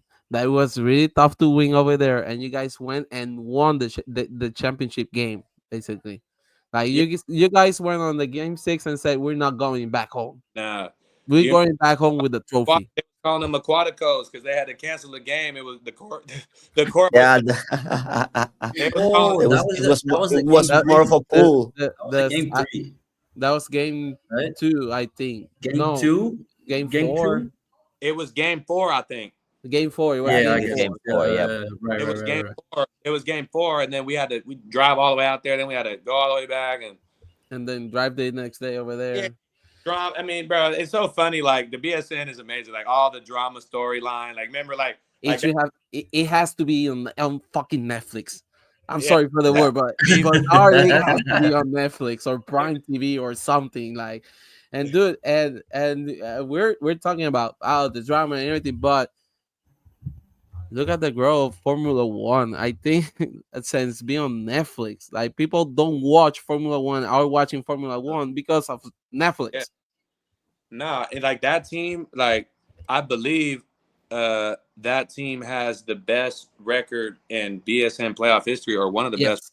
Yes. we went crazy. You, We went crazy we went 4-0 on the first round, 4-0 on the second round, and then Quebradillas against quebradillas. we only lost 2 against San Germán. Yeah, we were undefeated going into the finals. And Yeah. hey, it's looking like it could be like that again this year. Bayamon I is think so. incredible. They look amazing. So You think that they can sweep Santurce? You never know what in this game. I would never bet against my guys. It doesn't matter what color we wearing. You know, I played for Nelson. I played with Angel. You know, certain guys on that team. I know. You know, Camacho, assistant coach. Like I know how hard these guys work and how like, you can't just say, "Oh yeah, well they're gonna." Anyone can win that series. Like that's gonna be a crazy series. Are you going to? Sorry. You're gonna be here in Puerto Rico. Excuse me. If they beat Caguas, I was still up in there. Yeah. Anything can happen. Anything can happen in basketball. That series is not over, so I don't know, but yeah. Yep. Yeah. This is a little joke I have with one of with one of the guys that work over there. We were getting off the court. It was like midnight, something like that, and I told him. He told me like, "Oh, see you on Saturday." I said, "No, I'm not going on game on Saturday, but see you on Monday when you guys come back here." And he was like, "I like that attitude. Like I like that." Yeah. So, but I think I mean, if you look at that series, Caguas could have won those 2 games at Santurce easily. Yeah, that's a great series. You know, I mean, they won a championship, so you know, I mean, this league, you never know. It's tough, you know. Like anything can happen. Anything can happen. I actually thought that you guys will won at least 1 game against Bayamon. That really Dude, that sweep really surprised me, and I think surprises a lot of people, but also confirmed about how good and deep this Vaqueros de Bayamon team is. No, yeah, exactly. And you know, first off, I want to give my respects to Bayamon. You know, like, you know, you got to be humble in defeat. You know, nobody wants to get swept, especially against like your old team. But for me, you know, looking at like their roster, looking at like their approach and their discipline, it's not easy to get. They have so many weapons. It's not easy to get everyone to buy in to playing as a team and playing tactically to beat your opponent, right?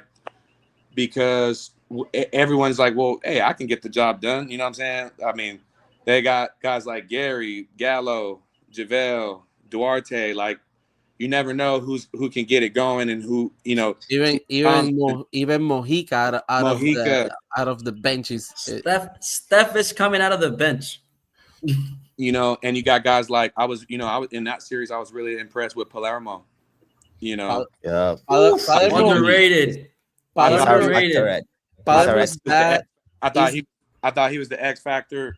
Yeah, I think he was our X factor. Dude, I mean, think he was the unsung hero of that team. Kobe Simmons should have been on that MVP talk, like for real. But if there was only one guy on the Vaqueros that can defend Kobe Simmons, it was Palermo. Like, Yeah, and it's Yeah, and it's the and energy, it's man. and it's nothing against like Kobe. You know, Kobe's an amazing player offensively. One of the hell most. of a player. Oh, he's one of the Yeah. most gifted He's basketball great, players, man. He's athletes I've great. ever. He's great, man. Palermo's gift is he's relentless, and he is a really good athlete, sneaky strong, sneaky athletic, and crazy smart, crazy high IQ. And I don't have, I just have I don't have enough good things to say about the guy. Like, bro, he's amazing, and And he's still young though. He's like 24, 25. yeah, and those are the complementary pieces you need to your superstars. You know, when we went and double teamed Gallinari and he kicked it out to Palermo, he was stepping up and knocking down shots, and that's what we were forcing them to do. And in the chess match, you know, we lost that battle because he, you know, stepped up and He delivered every time he had the delivered. chance. So that's what I mean. That's what you need in the playoffs. You need guys to do Yep. that. And you know, the year we won it was the same way. He knew his role. He knew what he had to do. He knew he had to defend Kobe Simmons. And on the offensive side, every time he had the ball, If he capitalize. has, exactly, if he have the opportunity, he has to capitalize. Yep. Yeah, and you know, so now as a opponent, what do? You're like, man, we're trying everything. Like we're trying to force, you know, quote non-shooters. They're making shots. We're trying to, you know, push guys certain way to parts of the court. But sometimes, you know, talent overrides tactics. So, Yep. you know, I feel like with Bayamon, they have so much talent that, you know, I don't want to, I guess, say too much, but like, in order to beat them, you have to be crazy disciplined and crazy together. And I just feel like at times in the series, we just weren't disciplined and focused enough for a long enough stretch of time. So, for example, how many games we get down 20 points, 17 point, and we come back somehow it's a 2-point game in the fourth quarter. Yeah, it was That like game 3 games. game three, you guys give In me a Bayamon. heartache, man. Yeah. Like, Yeah. And that game scared me. 4, I think the score was like 40-13. Yeah, Something crazy like that. Yeah. Something crazy I'm like looking that. at the scoreboard. I'm like, this cannot be real. And We almost leave at half. no, And then- I saw you on a moment that you went on a bench and you basically scream at the teammates like, man, what the fuck? What are we doing? And I said, Jacobs, man, like, you know, I'm just trying to say, hey, don't quit. It's not over, you know. Yeah. And hey, lo and behold, we come back and give ourselves a chance to win. But the difference is we are so inconsistent, and Bayamon was playing consistent, and yeah, they were playing their game. And no matter what, like sporadic like runs that we went on, I felt like they were always poised. You know, guys like Gallinari, he's so composed. They had a lot of composure. From 1 to 10, how tough is to guard Gallinari? Well, you know, I a lot of people back home are like asking like, you know, what is it like? How is it like guarding guys like that? And I say, he's a professional scorer. You know, I think almost 20 years playing in the NBA. So, I mean, with that type of experience, with that type of like skill set, it's really tough. Yeah, it's really hard. He demands a lot of attention. So we were doubling him the whole series, trying to force him to, you know, make bad decisions. And, you know, he's a smart player. He adapted. And most importantly, his teammates adapted. And everybody on that team, they made us pay for, you know, our mistakes. And you gotta just, in basketball, you gotta just tip your hat to that. You know, you can't, like, I can't be like frustrated with that. That's just them playing good basketball. So Basketball, that's basketball. At times on the series that there were certain rotations that Gallo stood with Evander. Like how Evander is gonna guard Gallo like that? In certain rotations, Evander like ended up with him, and it was like, what? It's tough. It's tough because, you know, they have so much size, and, you know, with JaVale, you know, Gallo, guys like Duarte, you know, he's 6'6", 6'7", like they got size. So you end up with these crazy matchups off of switches and rotations. You're just trying to survive possessions a lot of the time. Like that, at least that's how it feels for me. Like I'm looking at the shot clock. I'm looking at, okay, who's got the ball? Where is the ball on the floor? You know, how can we force them a tough shot late in the clock or force a bat? You know, and then this is how the whole series felt. Even when we played good defense a lot of times, you know, 3-4 seconds left in the shot clock, it's a swing, and then the one player on the floor, like, you're like, okay, we want them to shoot. They knock it down. Yeah. And now They like, really me, adjusted. and now I'm playing defense. Like, you know, I'm trying everything I can to try to make something happen, expending all this energy. And, you know, that takes the wind out of your sails, you know. And There were times that you were on the floor with Condit, and Maggie was the only big guy of Bayamon, and he was getting the rebound out of the two of you. and we're trying to face boxing them, and you know, a lot of the times it's like these tips, you know, it's like a high ball, and he's just, you know, he's smart, and that's He tipped it out. he's so big, and his arms are so long that you don't have a chance.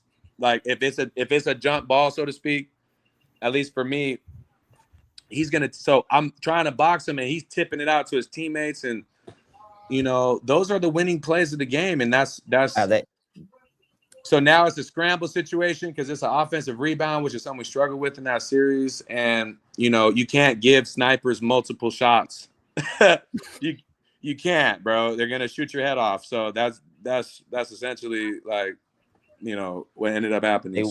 They want you on the little areas, on the little details of the game. Yeah, and not to take away from our game plan and our approach. Yeah. Like, I felt like our plan was solid. I felt like, you know, we had some changes. We had some injuries, you know, bringing George in. Yeah. You know, we didn't really get a lot of chance to practice together and learn the system together and let me play different positions. So do you believe like he was I don't know, with 5, 4, 3 games left on the calendar, it will be different? Oh, I do believe that for sure. I think if we had more time, you know, it's hard to practice and to, you know, install new things and, you know, innovate like new ideas and systems. Like, hey, you're playing every other day, so it's like that time is past. It's time for us to just get on that court in one piece, healthy, and play. You know what I mean? And so, yeah, I believe if we had more time, we definitely would have looked a lot different out there. I felt like our rotations would have looked a lot different. Just the way our offense, we were just limited in what we could do because I'm essentially a new player. And then, you know, we just had a lot of players going out with injury. You know, we didn't have JJ, you know, you know, Jesus, you know, guys were dealing with pain. Like there's a lot that goes on behind the scenes that the average fan don't see or know, that some guys are, you know, they can't even practice. They're so beat up and injured, but because it's the playoffs, they're trying to go out there and do their best, you know. Some of you guys take like injections, like painkillers, just to slow down the pain. Yeah, for the playoffs, you know, if you can try to get out there and play, you try to do whatever you can. And you know, so I just respect, you know, my teammates on that front. I respect our staff. I felt like everything was solid, but yeah, sometimes you just get beat, and it just kind of felt like that in a few of those games where, like I said, dude, you know, we're giving everything. The faces because game 4, I had the opportunity to go. I had a ticket, but unfortunately, I had some family business to take care of and didn't went. But when I was seeing TV, the faces of you guys were like that, like were defeated, like damn. Yeah, we tried everything. We tried everything, like, but nothing works. Like, how the hell do you win these guys? Yeah, because, you know, especially when you make an effort, like when you have a bad start to a game, you know, not talking about game 4, but games 1 or, you know, 1 through 3, like all those games we were down and we made an effort to come back, right? But then when you try so hard, you give it everything you got to make that run, to make that push in the 3rd and 4th quarter, and you run out of gas and you lose, and you do that 3 times in a row, that 4th game mentally is tough. It's tough when you get down.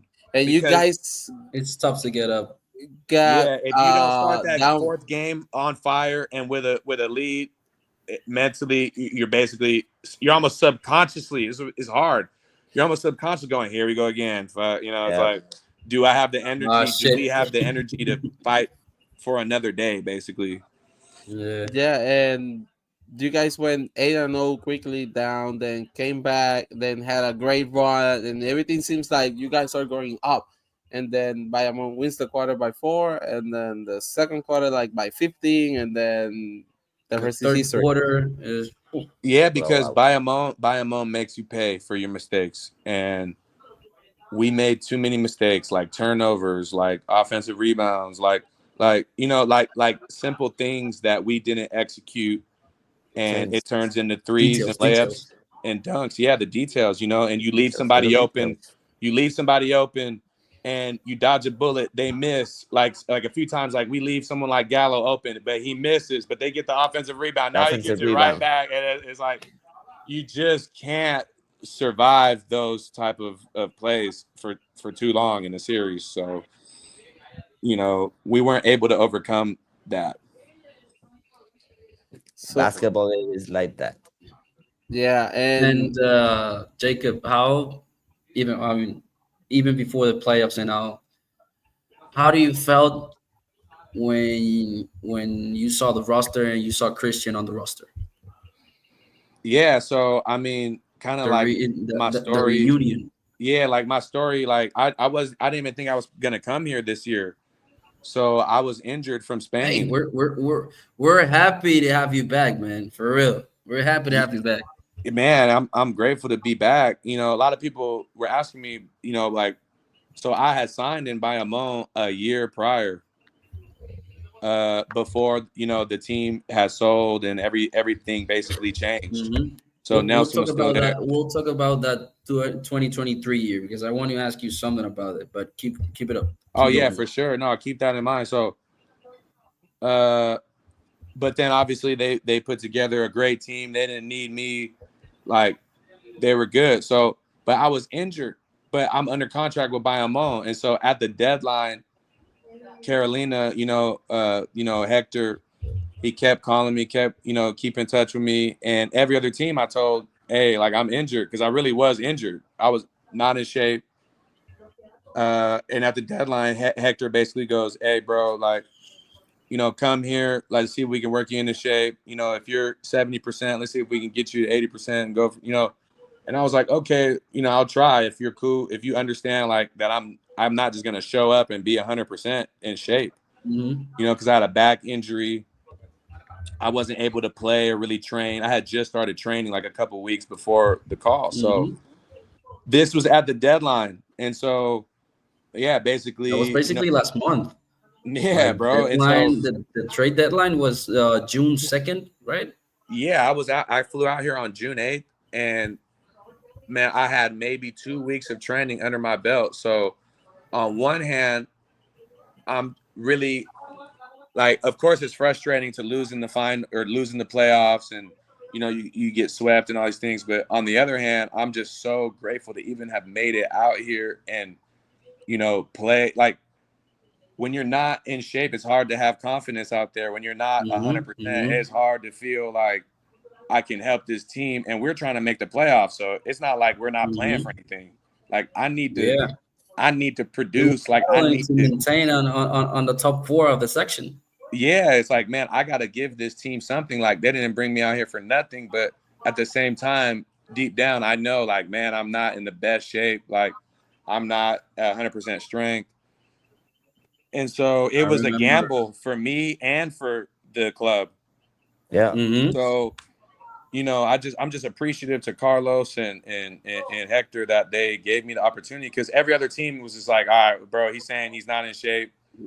Like for example, like 2 or 3 weeks before the deadline, Hector had reached out and asked me, like, can you send a video of you running so we can see that you're healthy enough to play? Like, can you send us a video of you training? And I went to the gym and I tried to run and train, and it looked so bad. I go, there's no way in hell they're going to sign me after this. So that's how bad I was. Like, I had, like, sciatic nerve issues. Like, I couldn't feel my toes. Like, I had a bunch of nerve problems. So,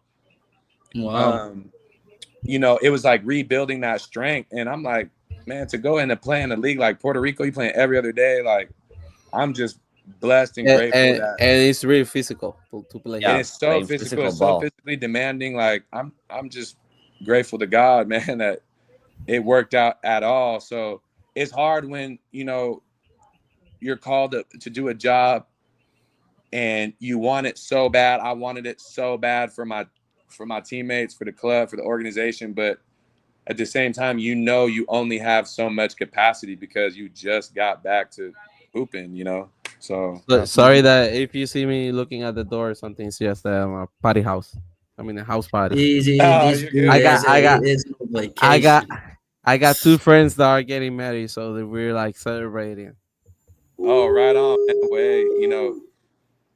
Hey, that's what's up. Don't let me keep you, man. You know what I'm saying? No, don't worry, don't worry, No, don't it's worry. all right. It's all right. Everybody here in this house understand what I'm doing, so don't worry about it. Okay. So Jacob, Even though still you came, you played and made an impact in the team.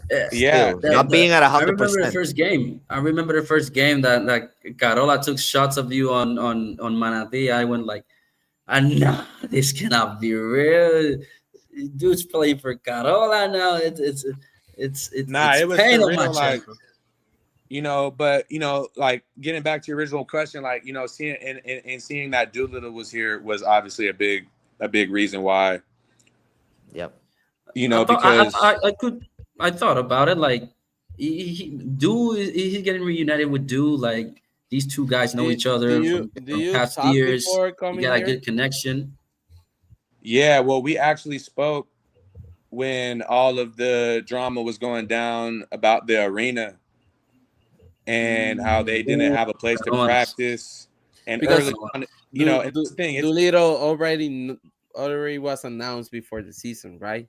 yeah, Yeah. like when we spoke, he was already Months here. It before. was early in the season, and I was just asking him like, "How is it?" You know, and he was telling me they're practicing in different gyms every day, and you know, like they didn't have a home. Dude, they Basically. practice in Bayamón, in Guaynabo, in Fajardo, in San Yeah, Juan, you know, Yeah, they it's practice in in a Trujillo few. Alto. Like they literally in el residencial Luis Lloren Torres llegaron a.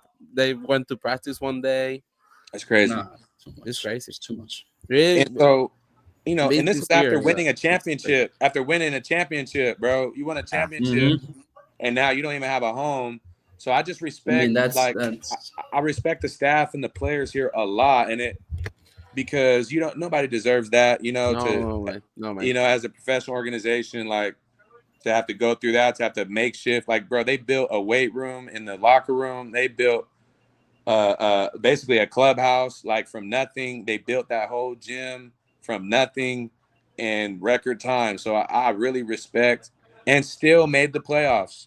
So, Yeah. you know, I respect that a lot because, you know, dude, just getting a team out there and having a respectable, like, you know, basketball team on the floor is hard enough. Not knowing where you're going to practice, train, not having, you know, basic resources that other teams have, that's a huge disadvantage. So, yeah. Wow. So I wanted to ask you, bro, way back, going back to 2023, the run that Bayamon had that year, we all thought that we're going back to back. We all thought about it. But then yeah, at that first round that you got injured with the Facides, how do you say it? Plantal Facides? That was it, right?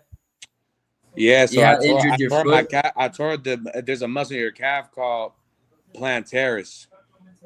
There's facilities. Plantaris. I tore that, and A lot of pain. you know, like rewinding that whole season. If you remember that season, we were Yeah. #1 in the league. Mm-hmm. So Globally. I started the season from day one of training camp. Yep. Yes, sir. Yep. From the Yes, beginning. sir. Day We one of training remember. camp because I was bought. I'm like, look, we're going back to back. Like we're doing this. So I started day one the next season. We won the league, and it was that was an amazing season. I think we had the #1 defense in the league. We had the most wins. and we had just beat Maya Wes on the in first five, round. in 5 or 6 in 4. games of the. Yeah, For I think it was in 4. It was It in was in 5. 5? It was in 5. Yeah. We lost one game. We lost one. Of yeah, Maya we won home. We won in home. Okay, so no, this is important about that story, about this story. So back then, and I'm so glad they don't do this now. We played back-to-back games in the playoffs. That was tough. I don't know why they did it. That's just out of the league rules by now. Yeah, and this is the playoffs. It's not even regular. This is the playoffs. We playing back-to-backs in the playoffs. That's tough. That's tough. So we played back-to-back. Now my leg, like my calf, was feeling tight. You know, you play, bro. You guys play soccer. You play sports. You know, like your legs get tight. You feel beat up all the time. You sore. But like after that back-to-back, I just remember like because playoff intensity is different. You know. And if you got anything bothering you in the playoffs, it's going, you're gonna feel it because you're asking a lot of your body. So we get out of that Maya West series, but then the very first game of the San Germán series, I tore my calf. I thought somebody kicked me. I turned around to cut somebody out, and nobody was standing behind me. And I was like, "Oh shit!" Like I think I just tore something, you know. That brings me flashbacks, bro. I couldn't walk, bro. I was in the back. That's how I tore my Achilles. And but see, the only thing that bothered me about all that was and still I get a lot of messages like from Bayern Munich fans are the greatest in the world, but Bayern Munich fans are like very passionate. Yeah, we are. And they're like, "Oh, you left us. You know." They're like, "You faked the injury so you could go to another team." I'm like, all right, bro. I just gonna pause this here because like, yo, are you serious? I'm sorry, but we have seen on any team, this dude got injured, and the very next week he's playing in another. They say, "Oh, he's injured. He's out for the season." And the very next week he's playing in another league. Like, yeah, how the hell do you get injured and you play in the next week in another league? Yeah, no, it's like. So that I understand some people that tell you that, but I knew that Jacob. I knew that Jacob if people knew how much we were invested into that season. You know what I mean? Mm-hmm.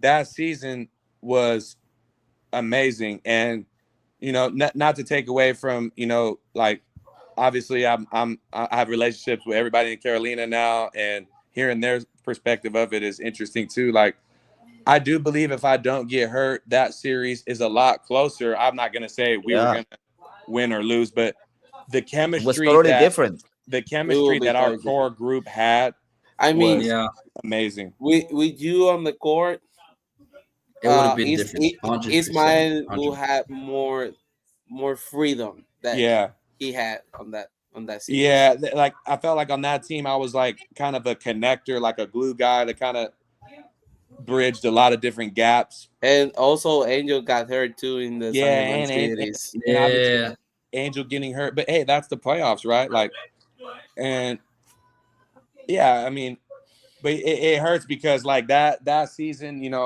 we put everything we had. That's why I ended up getting hurt, because what Bayern Munich fans got to understand, at least when I played there, I mean, every night you're expected to win. And when you win, it's like, oh yeah, they're supposed to win. And when you lose, it's like, oh, Bayern Munich, they try, oh yeah. And you're getting everyone's best shot every night. When you win that championship, that next season, every team that comes through there, that they're trying to take your head off. Yeah. So the pressure of that, like so many games, like that's why, I think we ended up getting hurt in the playoffs, was because, you got to be smart. Like how Popovich, not that we weren't smart, but like you see guys like Popovich, like look, you can't play every game all out to win every game.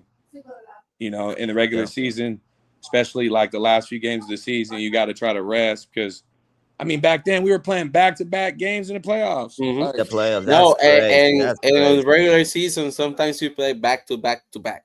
3 games in a row. That's crazy. The body needs to rest.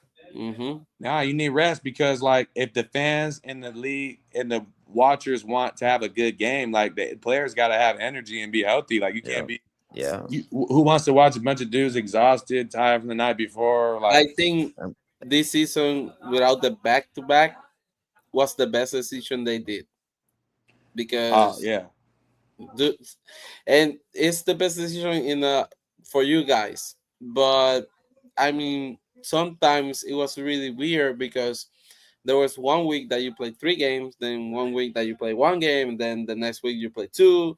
So it's like it's really tough. nah, yeah, I understand, and I'm glad they made that decision. And I feel like in general, BSN, us going through these years and all these memories and stuff, like look at how much things have changed and improved and adjusted. And I think the league still has a long way to go to reach its potential, but its potential is huge. And number one, you got to protect the player. So doing stuff like that, Yes, sir.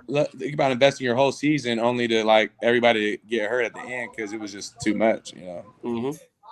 So I believe It's all Juniel right. has one last question before No, we step out. he took the words out of my mouth. It was that question, man. Like, would have been different if Jacob Wiley was on the finals of 2023. He took the words out of my mouth already.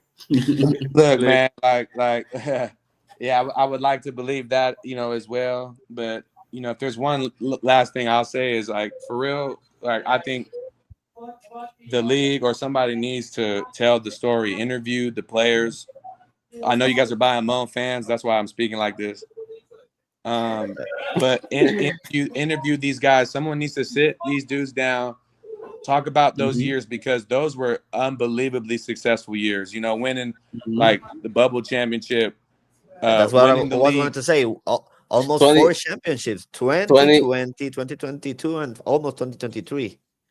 Bro, in the finals every year, winning the league every year. Like the standards were so high, like the expectations were so high, and no one talks about like those years. Like we just talked about losing 2 playoff games the entire playoffs. But yeah, Now they have the chance to do the same, but like in that era, like that was crazy. Like that was, it wasn't like with only 2 imports.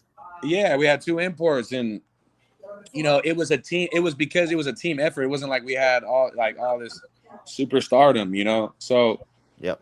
I think someone needs to sit down and talk to those guys, interview those guys about those years, about like guys like Romero, like his life story, guys like Benito, like his story with his family, and guys like Nelson, His dad's a legend here yeah, in that's what I'm baseball. saying. Like the storylines and the connections on that team, and you never knew who was going to watch.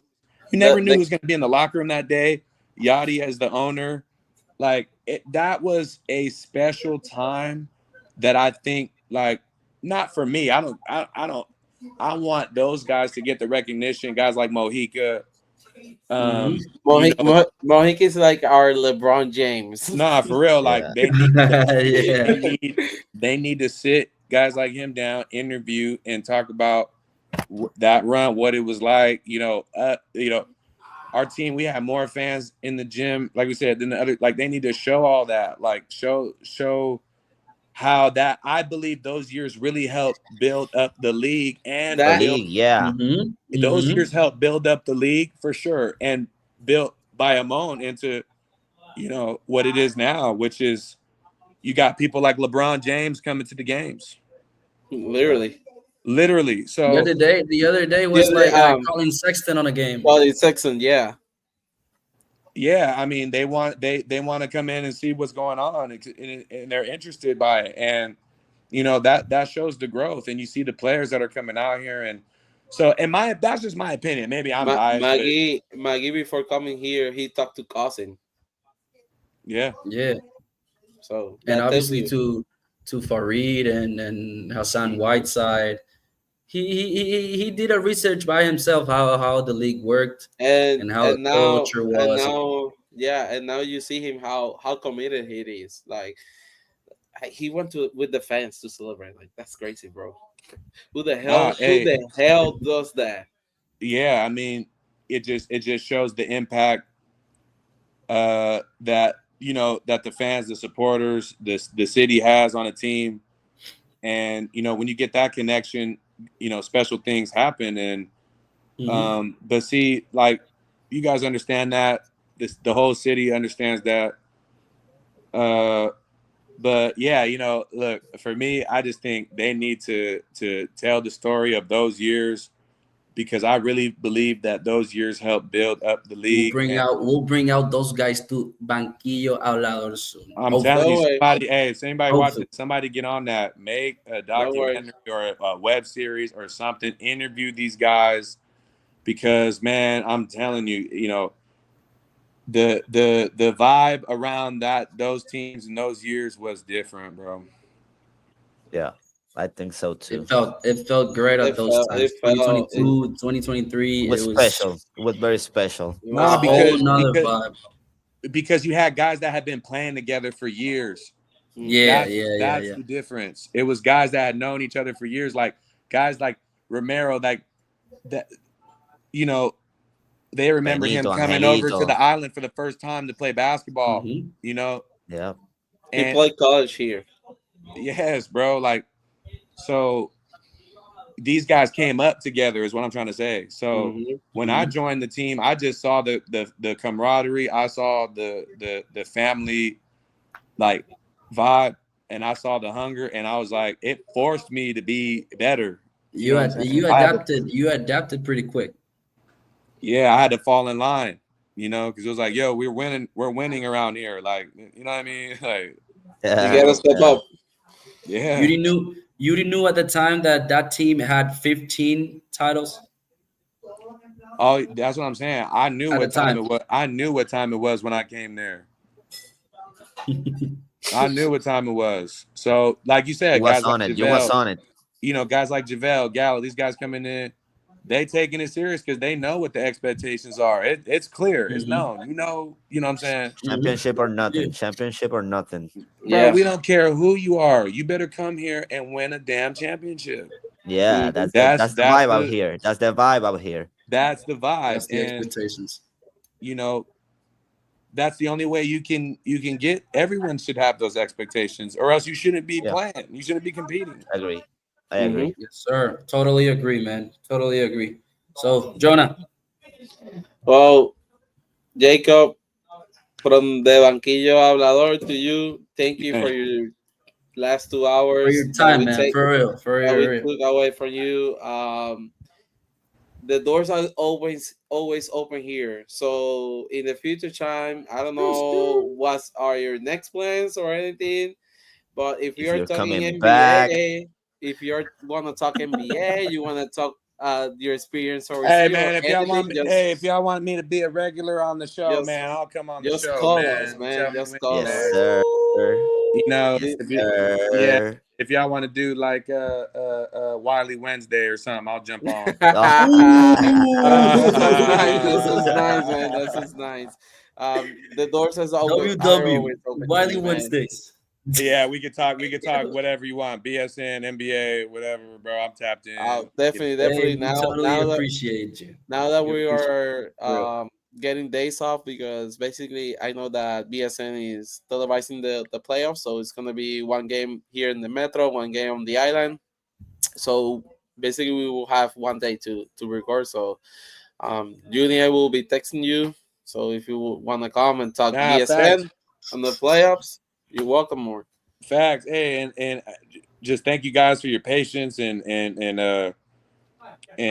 grace with me, you know, being so busy and now that we're out of the season and I, you know, and my head is above water, you know, we can do whatever, you know, whenever y'all want, bro. Just keep in touch with me. Here you go. And literally, if you're playing Australia again or in Spain or anything, and you want to hook up and talk with us for, I don't know, half an hour, 2 hours, again, hell yeah, you're welcome to it, bro. Y'all are cool with me, bro. So I really appreciate, you know, y'all letting me jump on here and talk life and my story and show love to everybody we can show love to. So thank you, bro. You're welcome, man. For real, man. Hey, so now, it has been fun, all right? It It has has to be been fun. fun, and we hope as a group, as a team that we got here, we hope to keep in touch with you. Even though if you're in the States, even though if you're in Australia or Spain or whatever, we hope to keep in touch with you, man. So we can have a chit chat talk. Hey, likewise, man. Thank you guys. I really support and appreciate what y'all are doing. Anything I can do to help, please let me know, man. I'm about to put these kids Yes, to sir. bed, bro, so thank you guys, Yeah. man. You Yeah, want I to gotta take get it to back the to bed. life. Put I to gotta get bed. back to life. I lost track of time, bro. No, don't worry. Love you, bro. We got you, All right, man. hey, love you Hey, guys, man. You take take care, care, man. man. Bless. See you around. All Yes, right, all sir. right. God bless you. All right, Bueno, bye. There bien, you go. aquí voy a hacer aquí el outro porque Bueno, pues, Corillo. ya Jacob Wiley se fue y yo me tengo que ir para el party porque ya llevo 2 horas y me están escribiendo que dónde estoy, que no estoy haciendo los Moscow Mule. Así que gracias a todos los que Bartender, te estuvieron necesitan. aquí. Gracias a todos los que estuvieron aquí, que vieron esta tremenda entrevista con Jacob Wiley. Como ya saben, Jacob Wiley es de la casa. Pronto lo estarán viendo otra vez nuevamente hablando, porque es que eso es lo que somos el Banquillo Hablador. Habladores. Así que shout out a todo el mundo, que tengan buenas noches, buenos días, buenas tardes, no importa la hora que ustedes vean esto, pero Donde sea que vean comenten, esto y denle cuando sea. like, denle share y recuerden, Suscríbete, like. suscríbete y dale a la campanita para que cuando salgan estos episodios seas de los primeros en ver y los primeros en comentar. ¿Me entiendes? No te pierdas esto, mi pana. No te pierdas esto. Nosotros estuvimos perdidos como una semana, pero es mi culpa. Yo la acepto. Es mi culpa. Está de vacaciones, cabrones. Tengo que disfrutar la jodida vida.